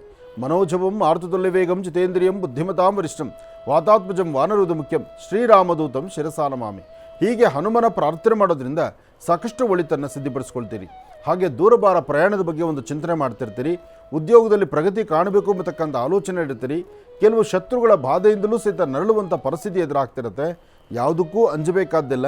ಕೊಡುವವನವನು ಏನು ಕೆಲಸ ಕೊಟ್ಟರೆ ಏನು ಮಾಡಿದ್ರೆ ಅನುಕೂಲ ಆಗುತ್ತೆ ಅಂತ ಭಗವತ್ ಸಂಕಲ್ಪದಂಥ ನಿರ್ಣಯ ಆಗಿರುತ್ತೆ. ಆದರೆ ನೀವು ಒಂದು ಹೆಜ್ಜೆ ಮುಂದಕ್ಕೆ ಹಾಕಬೇಕಾದ್ರೂ ನಿಮ್ಮ ಕುಲದೇವರ ಅನುಗ್ರಹ ಪಡೆದು ಮುಂದೆ ಹೋಗ್ತಕ್ಕಂಥದ್ದು ಭಾಳಷ್ಟು ಉತ್ತಮ.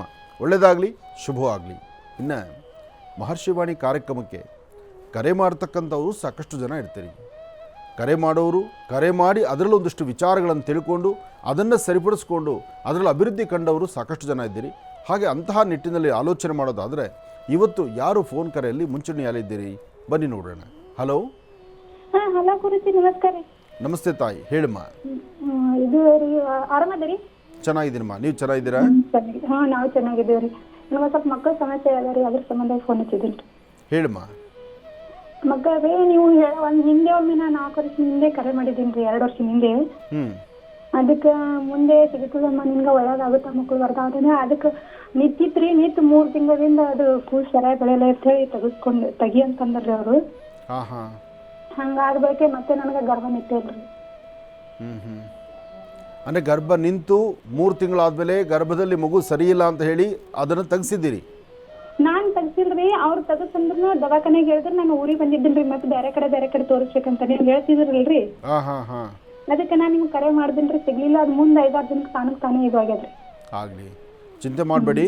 ಈಗಲೂ ಹೇಳ್ತಾ ಇದ್ದೀನಿ, ನಿಮ್ಮ ಸ್ವರತರಂಗ ಪ್ರಕಾರ ನಿಮ್ಮ ಗರ್ಭದಲ್ಲಿ ಬೇರೆ ಯಾವುದೇ ಥರ ದೋಷಗಳಿಲ್ದಿರ ಒಳ್ಳೆ ಮಗುಗೆ ನೀವು ಜನ್ಮ ಕೊಡ್ತೀರಿ. ನಿಮ್ಮ ಸ್ವರದಲ್ಲಿ ಅಂತಹ ಶಕ್ತಿ ಇದೆ. ಆ ತಾಯಿ ಆಶೀರ್ವಾದ ನಿಮಗಿದೆ. ನೀವು ನಂಬಿರ್ತಕ್ಕಂಥ ಹನುಮನ್ನ, ನೀವೇನು ಆಂಜನೇಯ ಸ್ವಾಮಿನ ಹೆಚ್ಚು ಆರಾಧನೆ ಮಾಡ್ತೀರಿ, ಮಾರುತಿ ದೇವರನ್ನ ಪ್ರಾರ್ಥನೆ ಮಾಡ್ತೀರಿ, ಹನುಮ ಜೊತೆಲಿ ನಿಂತು ಈ ಕಾಯಕವನ್ನ ಆಶೀರ್ವಾದ ಮಾಡ್ತಾರೆ. ನೀವ್ ಹೇಳದಲ್ಲ ಧರ್ಮಸ್ಥಳಕ್ಕೆ, ಮಂಜುನಾಥಗೆ ಆಯ್ತು, ಅದು ಕುಕ್ಕೆ ಸುಬ್ರಹ್ಮಣ್ಯಗೆ, ಚಾಮುಂಡೇಶ್ವರಿಗೆ ಎಲ್ಲಾ ಕಡೆ ಹೋಗಿ ಬಂದಿನ್ರಿ ಗುರುಜಿ. ಮನೆ ದರ್ಶನ. ಒಳ್ಳೇದಾಗ್ಲಿ, ಒಳ್ಳೇದಾಗ್ಲಿ. ನಿಮ್ಮನೆ ನೆನಸ್ತಾ ಇನ್ರಿ ಗುರುಜಿ. ನನ್ಗೆ ಅಪ್ಪ ಅಮ್ಮ ಇಲ್ಲ, 2 ತಮ್ಮದೇರ, ಒಬ್ಬ ಕಕ್ಕ ಅದಲ್ರಿ. ಎಲ್ಲರಿಗೂ ಚಂದ ಮಾಡಂತ ಗುರುಜಿ ನೀವೇ ನೋಡ್ರಿ. ಆಯ್ತಮ್ಮ, ಒಳ್ಳೇದಾಗ್ಲಿ. ನಿನ್ನ ಒಳ್ಳೆ ಮನಸ್ಥಿತಿಗೆ, ನಿನ್ನಲ್ಲಿರುವ ಒಳ್ಳೆತನಕ್ಕೆ ದೇವ್ರು ನೀನು ಯಾವತ್ತೂ ಒಳ್ಳೆಯದನ್ನೇ ಮಾಡ್ತಾನೆ. ನೀನು ಹೆದರಬೇಡ. ನಿನ್ನ ಸ್ವರತರಂಗ ಪ್ರಕಾರ ನಿನ್ನ ಆಸೆ ಈಡೇರಬೇಕಾದ್ದು ಒಂದು ಸಂತಾನ ಅಂತ ಆದರೆ ಸಾಕಪ್ಪ ಅನ್ನೋ ನಿಟ್ಟಿನಲ್ಲಿ ನೀನಿದೆಯಾ. ಅದಕ್ಕೆ ಸಂಬಂಧಪಟ್ಟಂಗೆ ಭಗವಂತ ಎಲ್ಲವೂ ನಿಂಗೆ ಅನುಗ್ರಹ ಮಾಡ್ತಾನೆ. ಹೆದರಬೇಡ. ಈ ಸತಿ ಸರಿಯಾದಂಥ ವೈದ್ಯರ ಸಲಹೆ ತೆಗೆದುಕೊಂಡು ಅದಕ್ಕೇನು ಮಾಡಬೇಕು, ಹೇಗೆ ಮಾಡಿದ್ರೆ ಯಾವ ಔಷಧಿಯಿಂದ ಅವ್ರಿಗೆ ಅನುಕೂಲ ಆಗುತ್ತೆ ಅನ್ನೋದನ್ನು ಒಳ್ಳೆ ನುರಿತ ವೈದ್ಯರನ್ನು ಪರೀಕ್ಷೆ ತಗೊಳ್ಳಮ್ಮ. ಒಳ್ಳೆಯದಾಗಲಿ ಮಗು. ಹಾಗೆ ನೋಡಿ, ಸಮಸ್ಯೆ ಎಂಬತಕ್ಕಂಥದ್ದು ಎಷ್ಟಿರುತ್ತೆ. ಮಕ್ಕಳಿಲ್ದವರಿಗೆ ಗೊತ್ತಾಗುತ್ತೆ ಮಕ್ಕಳ ಬಾಧೆ ಏನು ಅಂತ. ಆದರೆ ಮಕ್ಕಳಿದ್ದು ಆ ಮಕ್ಕಳನ್ನು ಸರಿಯಾದ ರೀತಿ ಬೆಳವಣಿಗೆ ಮಾಡಿಸ್ದಿರಾ, ಅಥವಾ ಮಕ್ಕಳ ಬಗ್ಗೆ ಸರಿಯಾಗಿ ಗಮನ ಕೊಡ್ದಿರಾ, ಅಥವಾ ಹುಟ್ಟಿರೋ ಮಕ್ಕಳನ್ನು ಎಲ್ಲಂದರಲ್ಲಿ ಬಿಟ್ಟು ಹೋಗುವಂಥವ್ರು ಒಂದಷ್ಟು ಜನ ಇದ್ದಾರೆ. ಒಂದು ಅರ್ಥ ಮಾಡ್ಕೋಬೇಕು. ಸಂತಾನಕ್ಕಾಗಿ ಪರಿತಪಿಸ್ತಿರ್ತಕ್ಕಂಥವ್ರು ಸಾಕಷ್ಟು ಜನ. ಅದರಲ್ಲೂ ಇತ್ತೀಚಿನ ದಿನಗಳಲ್ಲಿ ಆಗ್ತಿರ್ತಕ್ಕಂಥ ಈ ಅವಘಡಗಳು ಸಾಕಷ್ಟು ಆಗ್ತಾಯಿದೆ. ಇದಕ್ಕೆ ಸರಿಯಾದಂತಹ ಒಂದು ಮಾರ್ಗದರ್ಶನ ಬೇಕು. ಒಳ್ಳೆಯದಾಗಲಿ, ಶುಭವಾಗಲಿ. ನೊಂದಿರ್ತಕ್ಕಂಥವ್ರಿಗೆ ಸಂತಾನ ಬೇಕು ಅನ್ನೋರಿಗೆ ಆ ಸಂತಾನ ಮಹಾಲಕ್ಷ್ಮಿ ಅನುಗ್ರಹ ಮಾಡಲಿ. ಒಳ್ಳೆಯದಾಗಲಿ. ಮತ್ತೊಬ್ಬರು ಕರೆಯಲ್ಲಿ ಸಿದ್ಧರಾಗಿದ್ದಾರೆ, ಬನ್ನಿ ಮಾತಾಡ್ಸೋಣ. ಹಲೋ. ನಮಸ್ತೆ ಗುರುಜಿ. ನಮಸ್ತೆ ತಾಯಿ, ಹೇಳಮ್ಮ. ಗುರುಜಿ, ನೀವು ಹೇಳಿದಂಗೆ ಅನುಷ್ಠಾನ ಮಾಡಿದ್ದೆ ಗುರುಜಿ ನಾನು. ಆದ್ರೆ ಮತ್ತೆ 3 ತಿಂಗಳ ಗರ್ಭ ನಿಂತಿತ್ತು ಗುರುಜಿ. ಅದು 3 ತಿಂಗಳ 8 ವಾರ ಹಾರ್ಟ್ ಬೀಟ್ ಚೆನ್ನಾಗಿತ್ತಂತ ಗುರುಜಿ. 8 ವಾರ ಆದ್ಮೇಲೆ ಹಾರ್ಟ್ ಬೀಟ್ ಚೆನ್ನಾಗಿಲ್ಲ ಅಂತೇಳಿ ಒಂದೊಂದ್ಲೆ ಬ್ಲೀಡಿಂಗ್ ಸ್ಟಾರ್ಟ್ ಆಗ್ಬಿಡ್ತು ಗುರುಜಿ. ಅಯ್ಯೋ. ಇರ್ಲಿ, ಒಂದು ವಿಚಾರ ತಿಳ್ಕೊಮ್ಮ. ಮದುವೆ ಆಗಿ ಎಷ್ಟು ವರ್ಷದ ಮೇಲೆ ಗರ್ಭ ನಿಂತಿದ್ದು ನಿಂಗೆ? ಗುರುಜಿ, ಫಸ್ಟ್ ನಿಂತು ಒಂದ್ ಪಾಪು ಆಗಿ ಖಾಲಿ ಆಗಿತ್ತು ಗುರುಜಿ. ಓಹೋ. ಮತ್ತೆ ನೀವ್ ಹೇಳ್ದಂಗ ಅನುಷ್ಠಾನ ಮಾಡಿದ್ದೆ ಗುರುಜಿ. ಮತ್ತೆ 3 ತಿಂಗಳ ಗರ್ಭ ನಿಂತಿತ್ತು ಗುರುಜಿ. ಇರ್ಲಿ, ಒಂದು ಕೆಲಸ ಮಾಡು. ನೀನು ನಾವು ಹೇಳಿರುವ ಅನುಷ್ಠಾನದಲ್ಲಿ ನಿನ್ನ ಗರ್ಭ ನಿಂತಿದೆ ಅಂತ ನಿನ್ನ ಮನಸ್ಸಿಗೆ ಅನಿಸಿ ನಿನಗದು ದೃಢ ಆಗಿದ್ದರೆ, ಯಾವ ಅನುಷ್ಠಾನವನ್ನು ನೀವು ಮಾಡಿ ಅದನ್ನು ಗೆದ್ದಿದ್ರೋ ಅದೇ ಕ್ರಮವನ್ನು ಮತ್ತೊಮ್ಮೆ ನೀನು ಅದನ್ನು ಪ್ರಯತ್ನ ಮಾಡು. ನಿನಗೆ ಖಂಡಿತ ಆಗುತ್ತೆ. ನೋಡಮ್ಮ, ನಾನೊಂದು ಮಾತು ಹೇಳ್ತೇನೆ ಕೇಳು. ಕೆಲವು ಸತಿ ನಮಗೆ ಗರ್ಭ ನಿಲ್ಲಬೇಕು ಅನ್ನೋ ಆ ಕಾತುರತೆಯಲ್ಲಿ ಯಾರು ಏನು ಮೆಡಿಸಿನ್ ಹೇಳಿದ್ರು, ಯಾರು ಯಾವ ಅವತಾರಗಳಲ್ಲಿ ಏನು ಅನುಷ್ಠಾನ ಹೇಳಿದ್ರು ಎಲ್ಲರೂ ಮಾಡಿಬಿಟ್ಟಿರ್ತೀವಿ. ಅದು ಗರ್ಭದಲ್ಲಿ ಆ ಶಿಶು ಜನನ ಆಗಬೇಕಾದ್ರೆ, ಮಗು ಜನನ ಆಗಬೇಕಾದ್ರೆ ಆ ಮೊದಲು ಪಿಂಡ ಅಲ್ಲಿ ಶುರುವಾಗುತ್ತಲ್ಲ, ಆಗ ಈ ಔಷಧಿಗಳು ಇವೆಲ್ಲವೂ ಹಾಗೆ ನಿಂತು ಅದು ಒಂಥರ ವಿಷಕಾರಿಯಾಗಿರುತ್ತೆ. ನೀನು ಭಯಪಡಬೇಡ. ಒಂದು ಸತಿ ಹೀಗೆ ಆದ ತಕ್ಷಣ ತುಂಬ ಜನ ನಿಂತರ ಕಣ್ಣೀರು ಹಾಕೋರಿದ್ದಾರೆ. ಒಂದು 3 ತಿಂಗಳು 4 ತಿಂಗಳು ನಿಂತು ಹೊರಟೋಗ್ಬಿಡುತ್ತೆ, ಅದಕ್ಕೆ ಹಾರ್ಟ್ ಬೀಟ್ಸ್ ಬಂದಿಲ್ಲ ಅಂತ ಹೇಳ್ತಾರೆ. ಅದು ಆಗಲಿಕ್ಕೆ ಕಾರಣ ಬಹುಶಃ ಇವು ಈ ಔಷಧಿಗಳು ಗೊತ್ತಿಲ್ದಂಗೋ ಯಾರು ಏನು ಹೇಳಿದ್ರು ಎಲ್ಲ ತೊಗೊಂಬಿಟ್ಟಿರ್ತೀವಿ. ಅದಾದ ಮೇಲೆ ಸ್ವಲ್ಪ ಬುದ್ಧಿವಂತಿಕೆಯಿಂದ ಇನ್ನು ಯಾರು ಹೇಳೋದು ನನಗೆ ಬೇಡಪ್ಪ, ನನಗೆ ಇದೊಂದು ಜೀವನದಲ್ಲಿ ಕರೆಕ್ಟಾಗಿ ಆಗುತ್ತೆ ಅಂತ ಒಂದು ತೀರ್ಮಾನಕ್ಕೆ ಬಾ, ನೀನು ಖಂಡಿತ ನಿಂಗೆ ಅನುಕೂಲ ಆಗುತ್ತೆ. ಕಾಕತಾಳಿ ಎಂಬಂತೆ ಈ ಹಿಂದೆ ಬಂದಂಥ ಕರೆಗೂ ಗರ್ಭಕ್ಕೆ ಸಂಬಂಧಪಟ್ಟದ್ದು, ಈಗ ಬಂದ ಕರೆನೂ ಹಾಗೇ ಇದೆ. ಆದರೆ ಎಲ್ಲರಿಗೂ ಒಳ್ಳೆಯದಾಗಲಿ, ಎಲ್ಲರಿಗೂ ಸಂತಾನ ಮಹಾಲಕ್ಷ್ಮಿ ಅನುಗ್ರಹ ಮಾಡಲಿ. ನಾನು ಆದಷ್ಟು ಬೇಗ ದೇವರು ನಾನು ಪ್ರಾರ್ಥನೆ ಮಾಡ್ತೀನಿ, ನಿನ್ನ ಗರ್ಭ ನಿಲ್ಲುತ್ತೆ ತಾಯಿ, ಧೈರ್ಯವಾಗಿರಮ್ಮ, ಒಳ್ಳೆಯದಾಗಲಿ. ಬುಧವಾರ ಆಯಿತು, ಇನ್ನು ಗುರುವಾರ. ಬುಧವಾರ ಆದ ನಂತರ ಬರ್ತಕ್ಕಂಥದ್ದು ಗುರುವಾರ. ಗುರುವಿನ ಅನುಗ್ರಹ ಆಗಬೇಕು. ಗುರುವಿನ ಅನುಗ್ರಹಕ್ಕೋಸ್ಕರ ಅಥವಾ ನಾವು ಮಾಡುವ ಕೆಲಸದ ಜಯಕ್ಕೋಸ್ಕರ, ಹೆಚ್ಚಿನ ಯಶಸ್ಸನ್ನು ಸಿದ್ಧಿಪಡಿಸ್ಕೊಳ್ಳೋದಕ್ಕೋಸ್ಕರ, ಅಥವಾ ಯಾವುದಾದ್ರೂ ಒಂದು ವೃತ್ತಿ ಧರ್ಮದ ಆಯ್ಕೆ ಮಾಡಿಕೊಂಡು ಆ ಆಯ್ಕೆಯಲ್ಲೇ ನಾನು ಪ್ರವರ್ಧಮಾನಕ್ಕಾಗಬೇಕು, ಅಭಿವೃದ್ಧಿ ಸಿದ್ಧಿಪಡಿಸ್ಕೊಳ್ಬೇಕು, ಯಾವ ದೃಷ್ಟಿಕಣ್ಣುಗಳು ಯಾವ ಕೆಟ್ಟ ಕಣ್ಣು ನನ್ನ ಮೇಲೆ ಬೀಳಬಾರ್ದು ಅಂದರೆ ಅದಕ್ಕೊಂದು ತಂತ್ರಸಾರ ಇದೆ. ಆ ತಂತ್ರಸಾರ ಮಾಡ್ತಕ್ಕಂಥದ್ದು ಬಾಳೆ ಹೂವಿನಿಂದ. ಈ ಬಾಳೆ ಹೂವು ನಿಮಗೆಲ್ಲರಿಗೂ ಗೊತ್ತಿದೆ. ಬಾಳೆ ಹೂವು ಅಪ್ಪಟ ಶ್ರೀಗಂಧದಿಂದ ತಯಾರಾದಂಥ ಶ್ರೀಗಂಧ. ಅಂದರೆ ಬಾಳೆ ಹೂವು ಇರಬೇಕು. ಬಾಳೆ ಹೂವಿಗೆ ಶ್ವೇತವರ್ಣದ ಪುಷ್ಪ ಆಗಿರಬೇಕು. ಶ್ವೇತವರ್ಣದ ಪುಷ್ಪ ಮಲ್ಲಿಗೆ ಆಗ್ಬೋದು, ಅಥವಾ ಜಾಜಿ ಮಲ್ಲಿಗೆ ಆಗ್ಬೋದು, ಅಥವಾ ಸೂಜಿ ಮಲ್ಲಿಗೆ ಆಗ್ಬೋದು. ಅಂದರೆ ಸುಗಂಧಭರಿತವಾಗಿರ್ತಕ್ಕಂಥ ಹೂಗಳು ಜೊತೆಗೆ ಬಾಳೆ ಹೂವು, ಶ್ರೀಗಂಧ, ಈ ಮೂರಿದ್ದು 4 ದೀಪಗಳಿದ್ದರೆ ಅದರ ವ್ಯವಸ್ಥೆ ಅಂತ ಇದೆ. ಹಾಗಿರೋದ್ರಿಂದ ನಾಳೆಗೆ ನೀವು ಸಿದ್ಧಿಪಡಿಸ್ಕೊಳ್ಬೇಕಾಗಿರ್ತಕ್ಕಂಥದ್ದು ಬಾಳೆ ಹೂವು ಜೊತೆಗೆ ಬಾಳೆ ಹೂವು ಶ್ವೇತವರ್ಣದ ಪುಷ್ಪ. ಶ್ವೇತವರ್ಣದ ಪುಷ್ಪ ಅಂದರೆ ಬಿಳಿಯ ಬಣ್ಣದ್ದು ಮಲ್ಲಿಗೆ ಆಗ್ಬೋದು, ಸೂಜಿ ಮಲ್ಲಿಗೆ ಆಗ್ಬೋದು, ಜಾಜಿ ಮಲ್ಲಿಗೆ ಆಗ್ಬೋದು. ಈ ಸುಗಂಧಭರಿತವಾಗಿರ್ತಕ್ಕಂಥ 3 ಹೂಗಳಲ್ಲಿ ಯಾವುದಾದ್ರೂ ಹೂ ಸರಿ, ಒಂದಷ್ಟು ಹೂಗಳಿರಲಿ. ಹೂ ಇರಬೇಕು, ಮುಖ್ಯವಾಗಿ ಬಾಳೆ ಹೂ ಇರಬೇಕು. ಶ್ರೀಗಂಧ ಚಕ್ಕೆನಲ್ಲಿ ಗಂಧ ನೀವೇ ನಿಮ್ಮ ಕೈಯಾರ ಗಂಧ ತೆಗಿಬೇಕು. ಒಂದು ಗಂಧದ ಚಕ್ಕೆ ತಗೊಳ್ಳಿ. ಗಂಧದ ಚಕ್ಕೆಯನ್ನು ನೆಲದ ಮೇಲಾದ್ರೂ ಸರಿ ಅಥವಾ ಗಂಧದ ಕೊರಡು ಅಂತ ಇರುತ್ತೆ ಅದರ ಮೇಲಾದ್ರೂ ಸರಿ ಗಂಧವನ್ನು ನಿಮ್ಮ ಸ್ವಹಸ್ತದಲ್ಲೇ ತೆಗೀರಿ. ಆದರೆ ಒಂದು ಎಚ್ಚರಿಕೆ, ಒಂದು ಉಪಯುಕ್ತವಾದಂಥ ಮಾಹಿತಿ ಏನಪ್ಪ ಅಂದರೆ, ನೀವು ಉತ್ತರಾಭಿಮುಖವಾಗಿ ಕೂತು ಅನುಷ್ಠಾನ ಮಾಡಬೇಕು. ಒಂದು, ನಾಳೆ ಕಂಪಲ್ಸರಿ ಜೇನುತುಪ್ಪವನ್ನು ಮಕ್ಕಳಿಗೆ ವಿನಿಯೋಗ ಮಾಡಬೇಕು. ಈ ತಂತ್ರವನ್ನು ಮಾಡುವಾಗ ಸಣ್ಣ ಪುಟ್ಟ ಮಕ್ಕಳಿಗೆ ಜೇನುತುಪ್ಪವನ್ನು ವಿತರಣೆ ಮಾಡಬೇಕು. ಅದಕ್ಕಾಗಿ ಕನಿಷ್ಠ ಪಕ್ಷ 4 ಜನ ಮಕ್ಕಳನ್ನಾದರೂ ನೀವು ಮುಂಚಿತವಾಗಿ ವ್ಯವಸ್ಥೆ ಮಾಡಿಟ್ಕೋಬೇಕು. ಆ ಮಕ್ಕಳಿಗೆ ಅಪ್ಪಟವಾಗಿರ್ತಕ್ಕಂಥ ಜೇನುತುಪ್ಪ ಅಂಗಡಿಯಲ್ಲಿ ಸಿಗ್ತಕ್ಕಂಥ ಎಲ್ಲದೂ ಜೇನುತುಪ್ಪ ಅಲ್ಲ. ಜೇನುತುಪ್ಪ ಕಲಬೆರಕೆ ಇರುತ್ತೆ, ಆದರೆ ಒರಿಜಿನಲ್ ಜೇನುತುಪ್ಪನೇ ನೈವೇದ್ಯ ಆಗಬೇಕು. ಆ ಜೇನಲ್ಲಿ, ಏಕೆಂದರೆ ಜೇನು ಅಂತಕ್ಕಂಥದ್ದು ನಾನಾ ಹೂಗಳು, ನಾನಾ ಒಂದು ಮಕರಂದವನ್ನು ಹೀರಿರ್ತಕ್ಕಂತಹ ಆ ಒಂದು ವಿಶೇಷತೆ ಇರೋದ್ರಿಂದ ಜೇನಿಗೆ ಅಂತಹ ಅದ್ಭುತವಾದ ಶಕ್ತಿ ಇರುತ್ತೆ. ಆಕರ್ಷಣೆ ಮಾಡೋದು ಗೊತ್ತು, ದೋಷನ ಕಳೆಯೋದು ಗೊತ್ತು. ಜೇನು ಪ್ರಧಾನ ಇಲ್ಲಿ. ಜೇನುತುಪ್ಪ ಚೆನ್ನಾಗಿರ್ತಕ್ಕಂಥದ್ದನ್ನು, ಒಳ್ಳೆ ಜೇನುತುಪ್ಪವನ್ನು ತಂದು ನೈವೇದ್ಯ ಆದ ಮೇಲೆ ಮಕ್ಕಳಿಗೆ ವಿನಿಯೋಗ ಮಾಡಿ. ಇದಿಷ್ಟು ವ್ಯವಸ್ಥೆ ನಾಳೆಗೆ. ಒಳ್ಳೆಯದಾಗಲಿ, ಶುಭವಾಗಲಿ. ಇನ್ನು ಬಹಳ ಮುಖ್ಯವಾಗಿ ರಾಶಿಫಲದ ಕಡೆ ಗಮನ ಇತ್ತು.